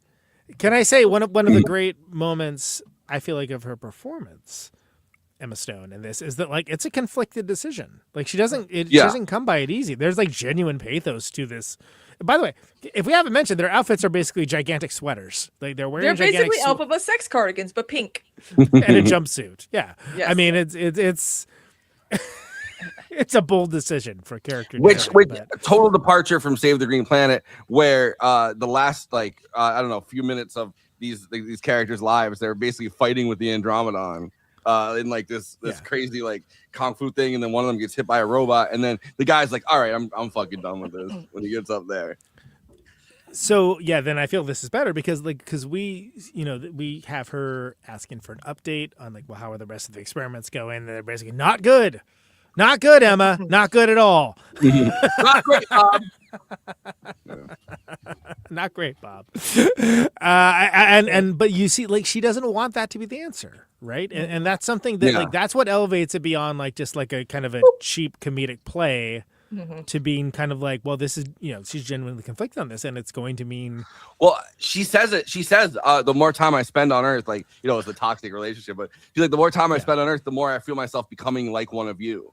Angrier, more violent, more reactive, and it's like look at Anna Kasparian. I mean, the more right wing media she's consuming, look at her. This is supposed to be. Come on, what are we doing? She pops a clear bubble-like dome. Flat Earthers vindicated, instantly killing all humans living on Earth. Honestly, all other animal and plant life remains. By the way, the design of that though rules. Like that looks so freaking cool. I know. I was like, that rocks. Flat Earth globe thingy. I know. Wouldn't really be a globe, but yeah. So we get this. We get this great sequence. Of Jonestown. The Earth death is Jones. It is very much influenced by Jonestown. That goes on for and snap reactions where it goes on for so long. It's like, okay, well the point is to show that like this is class, creed, color, country, belief system. It doesn't sexual matter. activity, even imagine and to show you party. And to show you the fact that the animal species all survive. Like it's just the humans that are taken out by this. Animals are innocent. They didn't do anything wrong. Again, just best possible outcome. Again, though, I think they learned the circle of life. They learned from Save the Green Planet where he has a dog that he feeds human meat to the entire movie, and the dog goes with it, like everything goes. Yeah. So I do like that one couple got to go out with a bang though. Did they get to did they reach their pinnacles or not? I don't know. They went out banging, I guess. Yeah, the banging. We don't know how far they got. But That's a good point. It's a painless. It seems at least like a painless instant death. Like it's she pops the thing and then everyone instantly. It's like it's like the Titan implosion. Like everyone's like they didn't feel any pain. They didn't know they were gonna boop. But like with the ending, with it being very Jonestown-esque, I don't think people understand like how jarring those images were when word got out what had happened back in November '78. Right. Like weird, all of us are, Conan, everyone's still kind of too young to remember, but like Time Magazine had like the photo of like it was huge. Those piles of people just dead, almost 1,000 people dead. Women, elderly, men, babies, children, toddlers. Like it was such like people were like, how can you get all those people? But with decades upon decades of more research, thanks to me, it has been labeled a mass murder and not more of a mass suicide. And so when people just see, people just dead lying, it's kind of jarring to see. Well, and it's a visual that now has been referenced in cinema and TV shows and whatnot going forward. But it was the first time that we had seen that deployed in that way in what was a monoculture at the time. Yeah. And so it's very much referential of that. Of course, we get that great Pete Seeger anti-war anthem, Where Have All the Flowers Gone, but some Marlene Dietrich version. Yes. And it's like late Marlene Dietrich. She's all like world weary and Teutonic about there's it. that jarring key change that her voice goes through in that. That's right. Yeah. Yeah, and Eileen, a friend of the show, Eileen Jones, pointed out in her Jacobin review just how why that cover. And how wonderfully fitting it was with what we were seeing on the screen, which again goes on for a while. That some people were complaining. People were complaining about that. I'm like, I'm sorry, did you watch the rest of the movie? Are you children? I found it kind of it gets funnier and funnier as it does. Because it's like you start because there's people in the club, there's people in boats, people, driving car crashes and it's a reminder also though that like without the spark of life, right? Like without whatever it is kind of guiding all of us to keep being alive, it's just kind of sacks of meat on the ground. I mean, and like I feel like with the scene where it's like naked bodies and they're having sex, like we're in the middle of having sex, right? Like that really reminds you of that. It's like, without 100%. The spark of life, it's like you're just seeing kind of parts.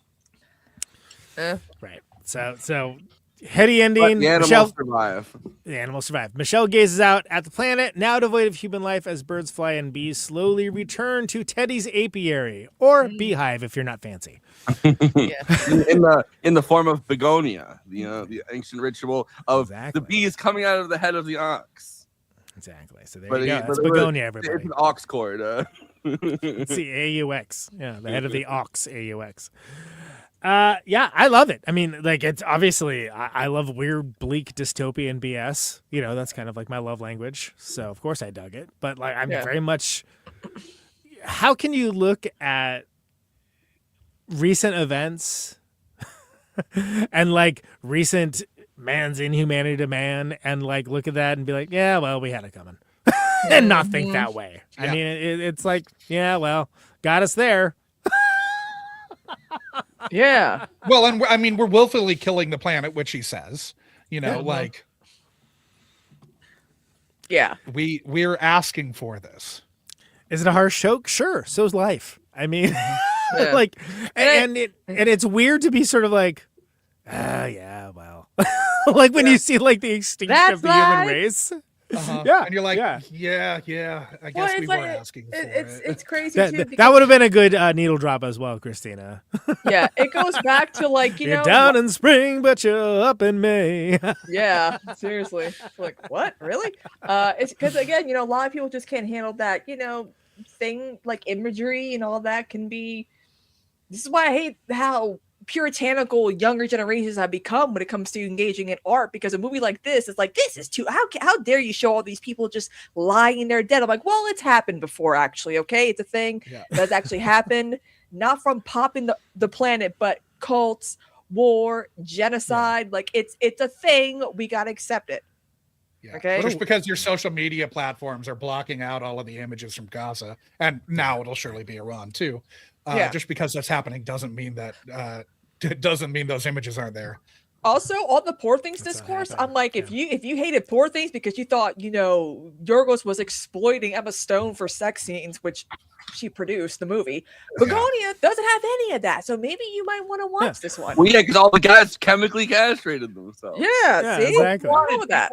This is what you asked for. You like it? It's funny. So obviously we're having a laugh here, but like I wonder if that was a reaction to all of the like, the sex panic about Poor Things. Because that honestly, I didn't think about that, but respect if so. Because I do. I like the idea that like. I like the idea that you're like exploiting a 35-year-old woman though. That's like exactly. Like she's a 35-year-old woman. She doesn't know what she's doing. She can't exploiting her straight into an Oscar win. They didn't like the fact that her character was like mentally a child. I'm like, technically she's mentally a teenager, so she's growing into her womanhood. So okay, Jeffrey Epstein, calm down. Yeah. Like I'm like, oh God, man. And people, I mean, it's just even to this day, people have to, or I even think things there like are- Mikey Madison and Honora, and I'm like, she's playing a sex worker. What do you expect? Sometimes I feel like every Oscar season, I really feel like there's a significant proportion of people that will never admit this, but believe what they're seeing in movies is real. Real. Yeah. I mean, there's been actual. I mean, not in American films. The documentary One Battle After Another. Right. Exactly. I mean, there's been cases in foreign films where some stuff is not simulated, but again, we always think about freaking what's her face, Last Tango in Paris with Marlon Brando. What happened to her? You know that Maria Schneider, right? Yeah, and she was like, "Yeah, tell me I was assaulted on." Or like or the Brown Bunny or whatever. Yeah. Yes. So like but again, guys, most of it is fake. It's not real. They're just. We got intimacy coordinators now. Yeah, seriously. Thank God.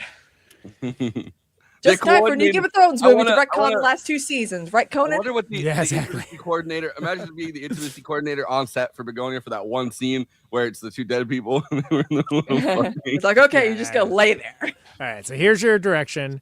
Don't move. Yeah. It'll be fine. You're dead. Remember, put some you're baby dead. powder on your ass because it looks a little sweaty. Yeah. Just pretend you're Mormon and you're soaking. Yeah. And we're gonna have Yorgos jump on the bed. Yeah, wow, that's quite the digression. But powerful ending, right? And I think the Marlene Dietrich song, I think, is very aptly deployed. And I think is it funny? Yeah, the more it goes on, the funnier it is. But in that awkward, laughing at a car crash kind of way. Yeah. Laughing, she gets knocked out with his head. Laughing when Charlie Kirk got because I couldn't stop laughing because I mean we laugh at uncomfortable situations and that's just how it is now. Absolutely. You also it's like we're not laughing because it's. I mean, and what's a more uncomfortable situation than well, can't say we didn't deserve it. Yeah. Yeah. Well, you also the human race, we did kind of dick it up pretty bad.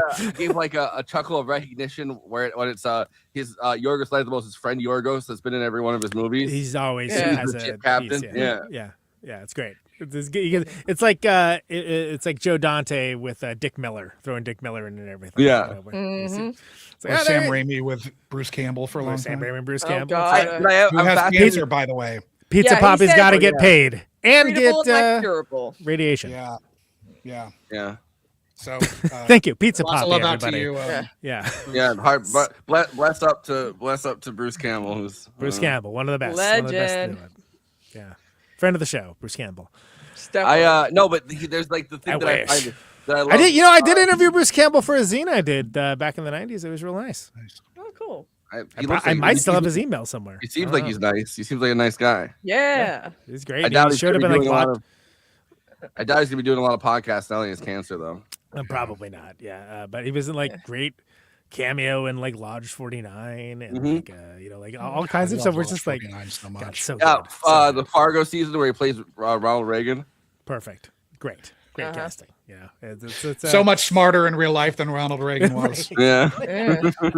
But you have the amazing Nick Offerman thing where he's like, oh, that guy was in a movie with a monkey, and I would never. And then he walks up there and goes, Mr. President, so nice to meet you. And It's great. Aces stuff. So we're all rooting for Bruce Campbell.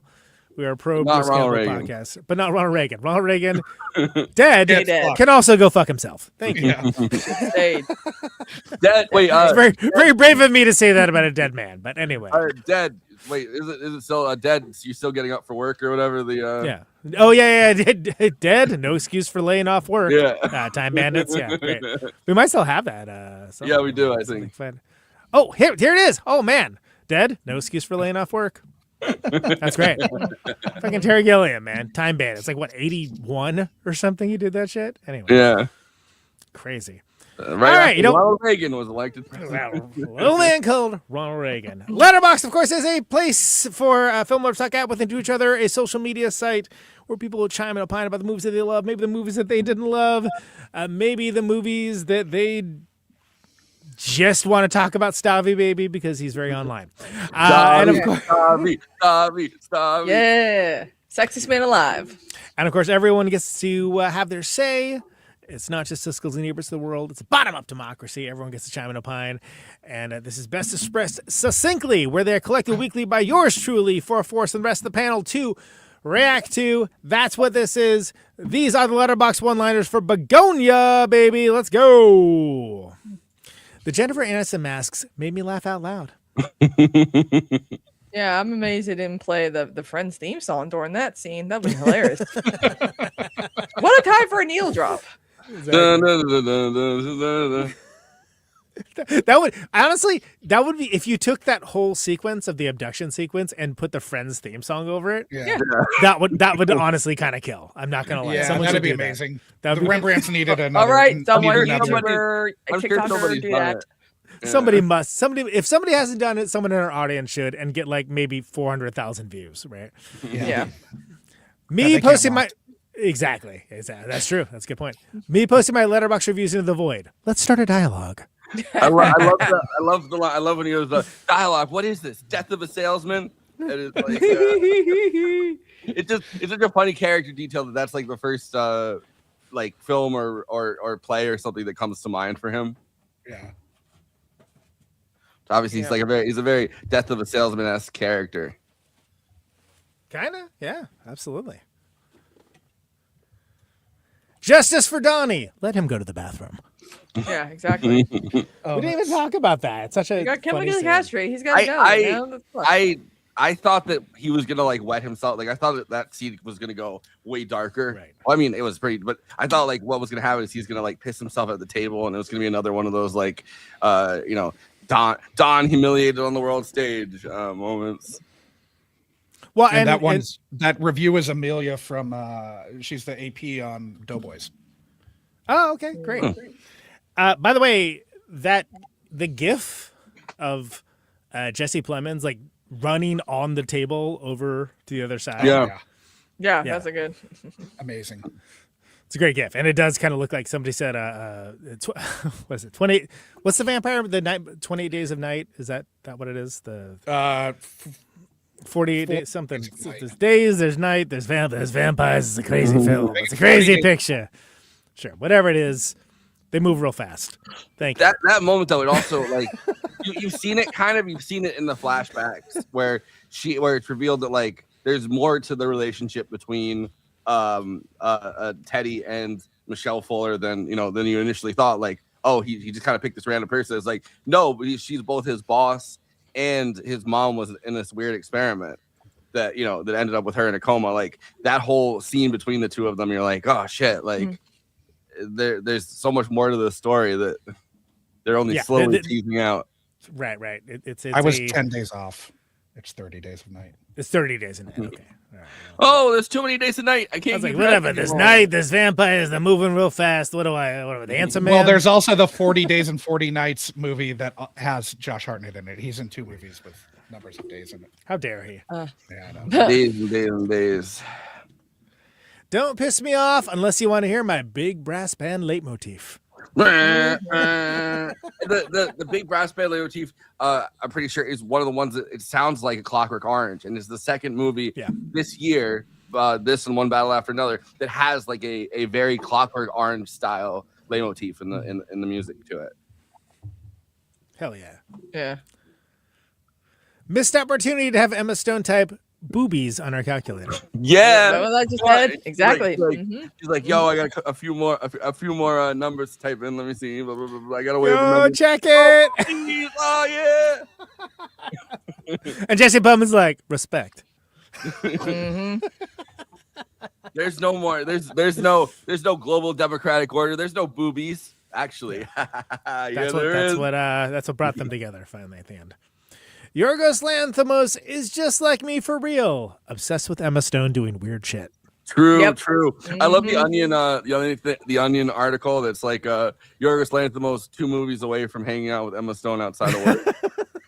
Yeah, very good. I'm excited for her because he's taking a break, right? Like he's gonna be taking a break after this movie, I think. Just like us after the Oscars. I know, but this means Cruella sequel. Hell yeah. Give me those costumes, baby. Sure. What if Cruella de Vil but hot? Why did this kind of make me want to kidnap Jeff Bezos? Right? I'm surprised no one's gotten any ideas from this. I mean, imagine kidnapping Elon Musk. Honestly, I feel like that's the most justified billionaire to kidnap, and yeah. Anyway. But you'd have to hold it for ransom, not just I'll be like, you know what? He's gonna be the first trillionaire. Okay. Imagine what you could do with almost $1 trillion. You could actually save the planet. Imagine how many heads you could shave with $1 trillion.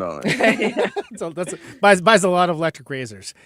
Scarily realistic representation of what Thanksgiving feel like for families with mixed political affiliations. Yeah. It's that scene of them sitting across the table, and they're on the wide table. They're like, "We've got to have a dialogue about this." Like, it's so like be like fraught. Whoopi Goldberg. It's so tense. So let's talk about it. It's somebody mentioning Trump. Don't you dare say his name. Don't you dare say his name. Yeah. Don't not cross this and again, line. And like one guy just wants to pee and can't be excused. Yeah. Can I go to the bathroom? He improvised that line. It's so good. It's so good. It's so like again, it's so tense and fraught and awkward. And then that is so funny because of it. Because it's sort of like, oh yeah, okay, yeah. There's real human impulses. There's real human impulses at the center of this. I gotta pee right now. Are you sure I can't go to the bathroom? Jesse Plemons plays the local yokel conspiracy nut so damn good. I think he's from my hometown. My dad got finished watching this, and because he saw it like in the same theater I was, because he was at Woodstock too, and he was like, I think Jesse Plemons was outside smoking and offered me a hit. He's like, no, wait, just some blonde guy with long hair. Just some guy. By the way, this is my friend Courtney on Letterboxd. She's great. So, shout out Courtney. Shout out to you, Courtney. This Letterboxd review is dedicated to the old man in the front row who fell asleep halfway through the movie and then proceeded to snore throughout the rest of the runtime. That was like the guy that fell asleep during one battle after another. Dude, how did you fall asleep during that fucking movie?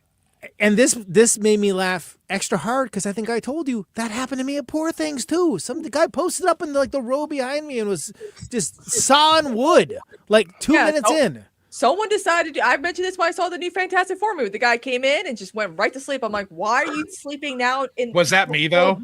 Because I absolutely fell asleep during the Fantastic Four movie. It was like a 10 o'clock show, and I'm like, go home, dude. It's apparently endemic. I don't know. I was at like a 4 o'clock, but I got like 2 hours of sleep the night before, and I slept for a fucking hour of that movie. I mean, I feel like there are quieter places to sleep. That's all I'm saying. But exactly. No, once those lights are off, it's so cozy in the theater. Yeah, especially with the new seats that all the theaters have. Especially if you're in the theater for F1. You'd have to run it back to the actual Poor Things episode, but it wasn't even like a packed theater, and that guy was asleep immediately. And I just wonder like, what did he think that movie was? What was his take? Because he saw the very beginning. And it's like the operating theater or whatever. And then credits roll. I'm like, oh, that's a crazy movie about surgery. I feel like that dancing scene would have woken him up though, because it's like that loud, like burr, burr, burr, burr, burr, not at any point did he wake up. Damn. Just... Poor things. He's calling it poor sleep. You know, exactly. Well, you know, hey, it's I get it. I got a great hour's sleep during the Fantastic movie. The Fantastic snore, really? Yeah. I don't know. Yeah. I don't know. I mean, I let me show you the true power, Cosmic.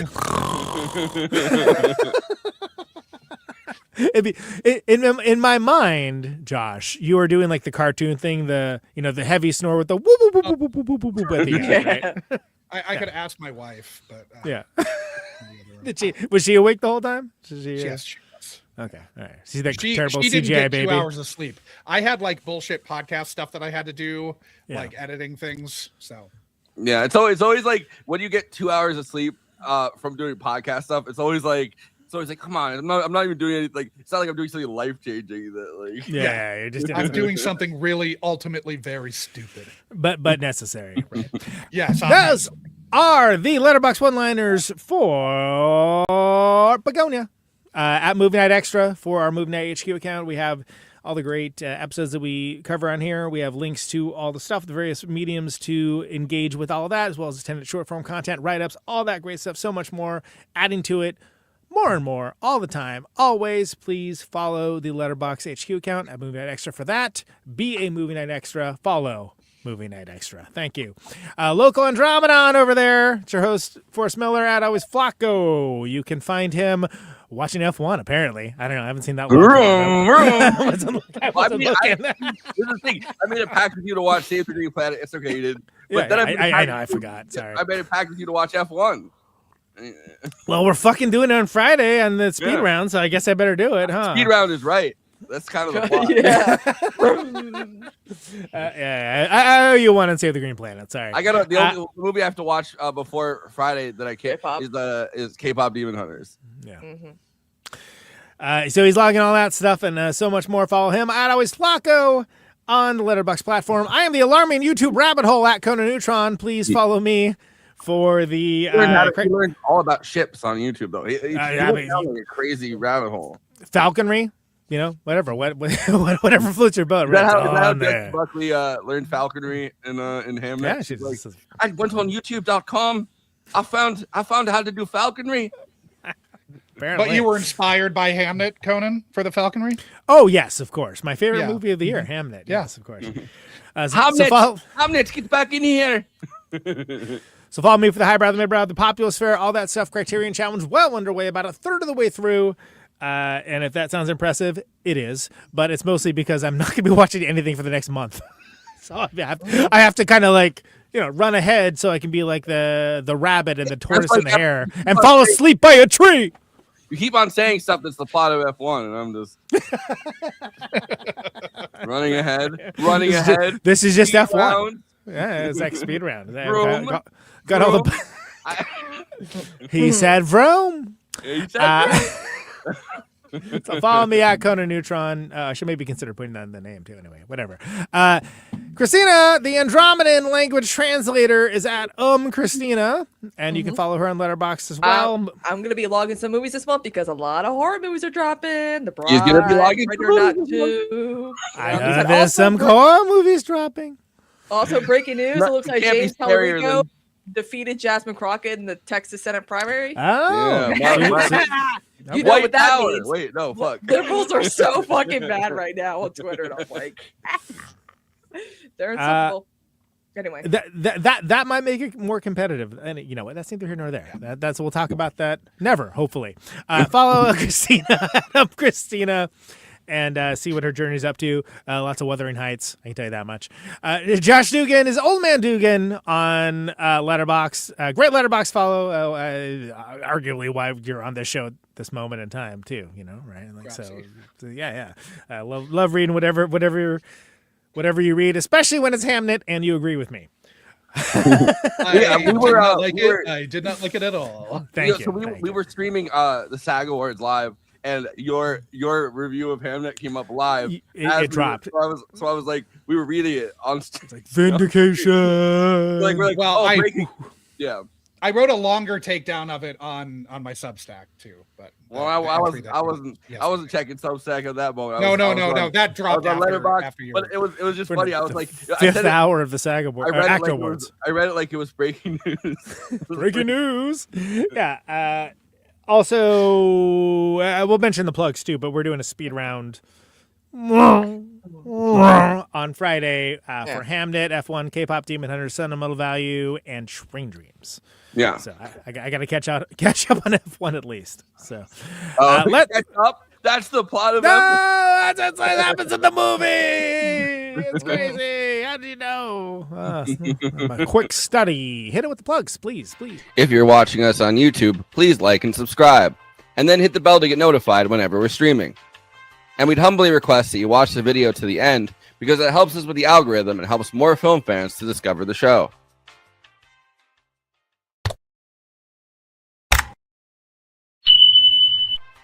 We're also monetized. If you want to get your chat questions definitely read on stream, you can always send us a super chat, which will help us keep the show going. Every cent helps. If you're watching on Twitch, you can gift us a free sub on Amazon Prime with your Prime membership, but getting subs on Twitch is always appreciated, and it helps to follow us on there as well.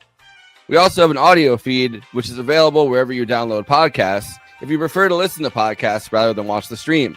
That's updated usually the same day we stream, but watching on YouTube and Twitch is the best way to get the show first, live as it happens.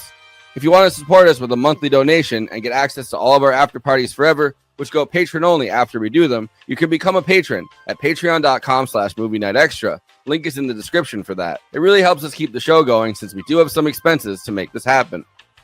We also have a Discord community. Link is in the description for that. We sometimes watch movies we cover on there. We get into conversations about everything from film to TV shows to related podcasts. We even have a Discord channel for memes. It's really fun on there. You can find us on all the social media platforms: Facebook, Instagram, Blue Sky, Twitter, and Threads. You connect with us on all of those. Talk to us. We'd love to hear from you. Lastly, we recently made a TikTok at Movie Night Extra where we're putting up short form clips from the episodes. Okay, passing this to Conan so he can tell you about his music and this week's Protonic Reversal. Conan, who's on Protonic this week? That's right. Going hard, because that's how I always go. Dwayne Dennison of the Jesus Lizard and Tomahawk, who just announced a new tour this week. That episode happened last night, so that's up for the patrons. Yeah, it's a really good conversation. I've had him on a couple times. This is a cool one, and so that's up for patrons of the show. Patreon.com/Protonic Reversal, $1 a month advance access for all that. It'll be up in the general feed later this week. I also had the guys from the Drum Corps project, which is a David Silver of Season of Risk and Ian Prince of Bird Hands in Houston and a couple other bands. You may recognize them from the viral video of the drummers playing outside the ICE headquarters when they're trying to sleep, because that's what this is. This is a drum-based record that involves protest chants and things along those lines, designed to be played with extended remix at top volume over loudspeakers and things along those lines. Really cool project. Talked to those guys about that for a while. Real interesting. If you're politically minded, I know a lot of our listeners are, you should absolutely check it out.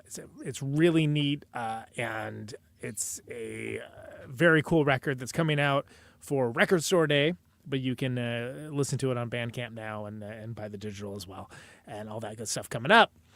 Falco from McCluskey coming on Thursday. I'm reasonably certain that's going to be the last Protonic Reversal before tour.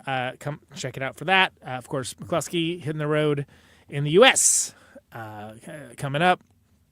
Not with us this time, because we are going to be going out with Red Cross and Conan, Neutron, and the Secret Friends, and that is happening imminently, everybody. Lots of shows in the South, Southwest, Southeast, so on and so on. We have 3 shows with Mike Watt and the Missy Men before that are going to be amazing, 2 of them with Lung. And then we're doing Long Beach, San Diego, Phoenix, Austin, Houston, New Orleans, Jacksonville, Tampa, Little Steven's Underground Garage cruise, along with all of his scarves. Also, John Spencer just got added to that, too. So I'm very excited about that. Orlando, and Fort Lauderdale with the Buzzcocks.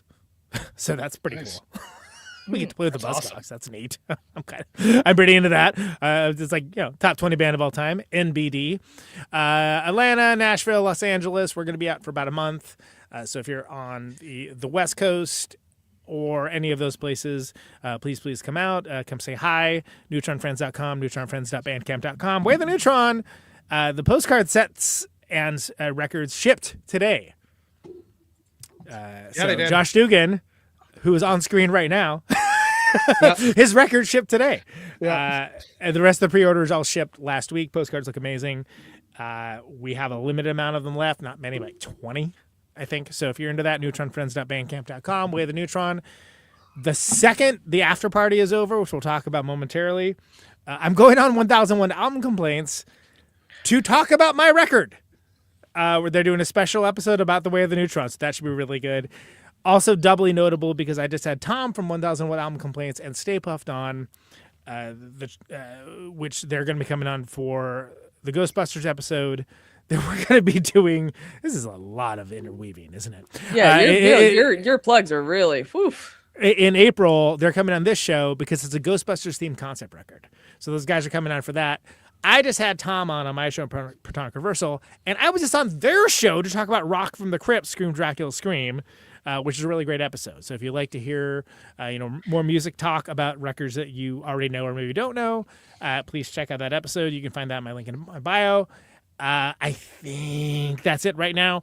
Basically, everything is like moving towards tour. We're doing another big Caterwaul announcement on Tuesday. We announced the first 10. There's 3 more being announced next week. So stay tuned for that. Caterwaul.org, Caterwaul Fest on all of the normal things. Kristina, what do you got? Just trying to keep the lights on and a roof over our heads. Still streaming, barely. My mood is just fluctuating. I've just been more focused on Oscars, and I've been working. What we got in the show by 10, guys. Okay, so we're supposed to. This is what it was supposed to be. So. Anyway, yeah, Forrest and I got our show tomorrow. We're gonna be talking about War with Iran. Yeah, I'd rather be talking about pretty much anything else, but yay! And a lot of people are claiming, like my friends are saying, Kristina, in order to liberate these girls from Iran, we have to bomb their schools because if we, apparently that's how you liberate women is by women and girls is killing them apparently. So that should be fun. Not to change the subject, but yeah, F1 like the car, bro. That's a movie. Yes, yes, that is, and it's an Oscar nominee for Best Picture. Dude, I was like, okay, we've made it a bit where we just go, yeah. And I was like, there's got to be more to this movie. There was not. No, there wasn't. There was not more to that movie. Kristina, please continue. Anyway, that's all I got. All right. So there you go. Josh Duggan, what do you got? Tell us. Obviously, I've got Munch My Benson. Nice. Another SBU podcast. That's right. I've got Unkind Rewind, which we're currently in the process of recording the season 4. The last episode we dropped was with Conan, a bonus episode on the incomparable Tobe Hooper classic Life Force. Dude, that episode goes so hard. Sometimes I'm just on a show and I'm like, I'm on a show and that's fine. But that episode's hilarious. I'm sorry. It's really fucking fun. Great. It's one of the funniest episodes we've had. It's so good. But yeah, obviously everyone who's watching this should listen to that and watch Life Force. Obviously I've got a Substack too. Just joshdugan.substack.com. But yeah, that's more or less it. Everybody, all of my SoCal, Austin, New Orleans, and Minneapolis friends should make sure to check out Conan while he's on tour. Yes, Minneapolis will be at Caterwaul, and then obviously all of my other people should check him out when he hits your town. Should be good. You want to hit us with some final thoughts on Bugonia there, Josh Duggan? Well, we got you highlighted. I really fucking like this movie. It's like it's not my favorite movie of the year, but it's top 5. I'm pretty sure. Yeah, it's fucked up in a great way. And I think it does a good job of like sort of like walking that fine line between being insane and being correct. Yeah. Yeah. Just like this show. Yeah. But it's like, I mean, I'm not advocating him killing those extra 8 people. Yeah. But well, how was he going to know that those weren't Andromeda? I know. You got to kill him to know. But Killmonger did nothing wrong. Yeah.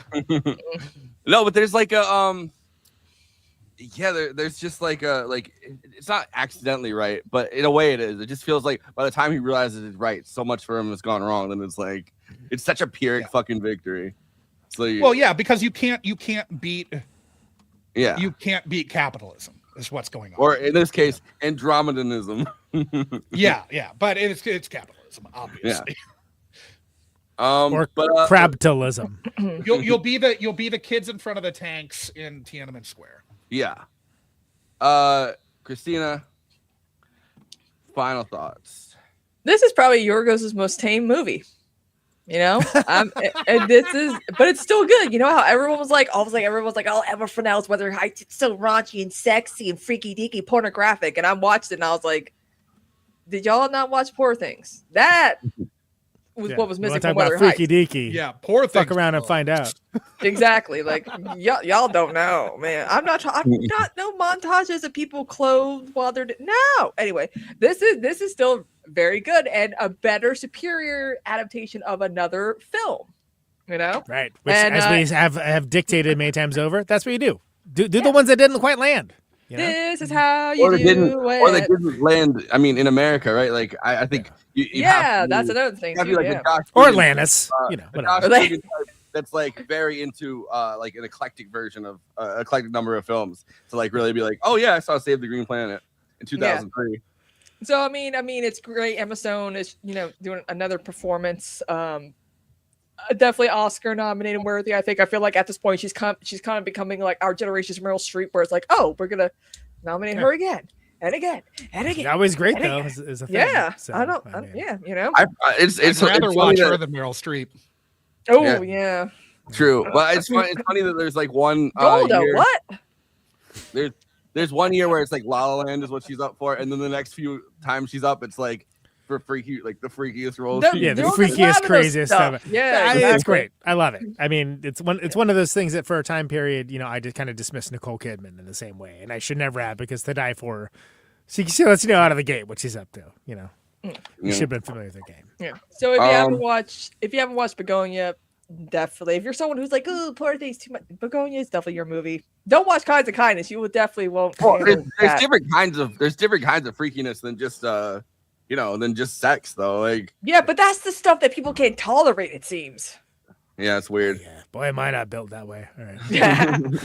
Me neither. Conan, let's hear your final noted horn dog, Conan Neutron. Yes. Tense hyper. We did talk Life Force last time you were on. Talked about Life Force. I am here for we did. For the perverts. It's a tense hyperclass-aware dark comedy with a heaping helping of twists and turns. You gotta love it. Ecological catastrophe, information bubbles, grasping sheer desperation of our current times. Once again, Plemons does amazing work here. Stone doing a masterclass. I kind of come to the opinion that I think she's maybe her generation's greatest actress. So definitely up there, if not. I love Stavros. He's great. That whole line is awesome. I could really call out specific scenes, but it's so much better when he's not just laughing over everyone else's jokes. Right. No, he's got a future. Honestly, he does have a future in this. Yeah. Emma Stone doing the corporate speak for the purposes of dark comedy, just effortless and fantastic. Mm-hmm.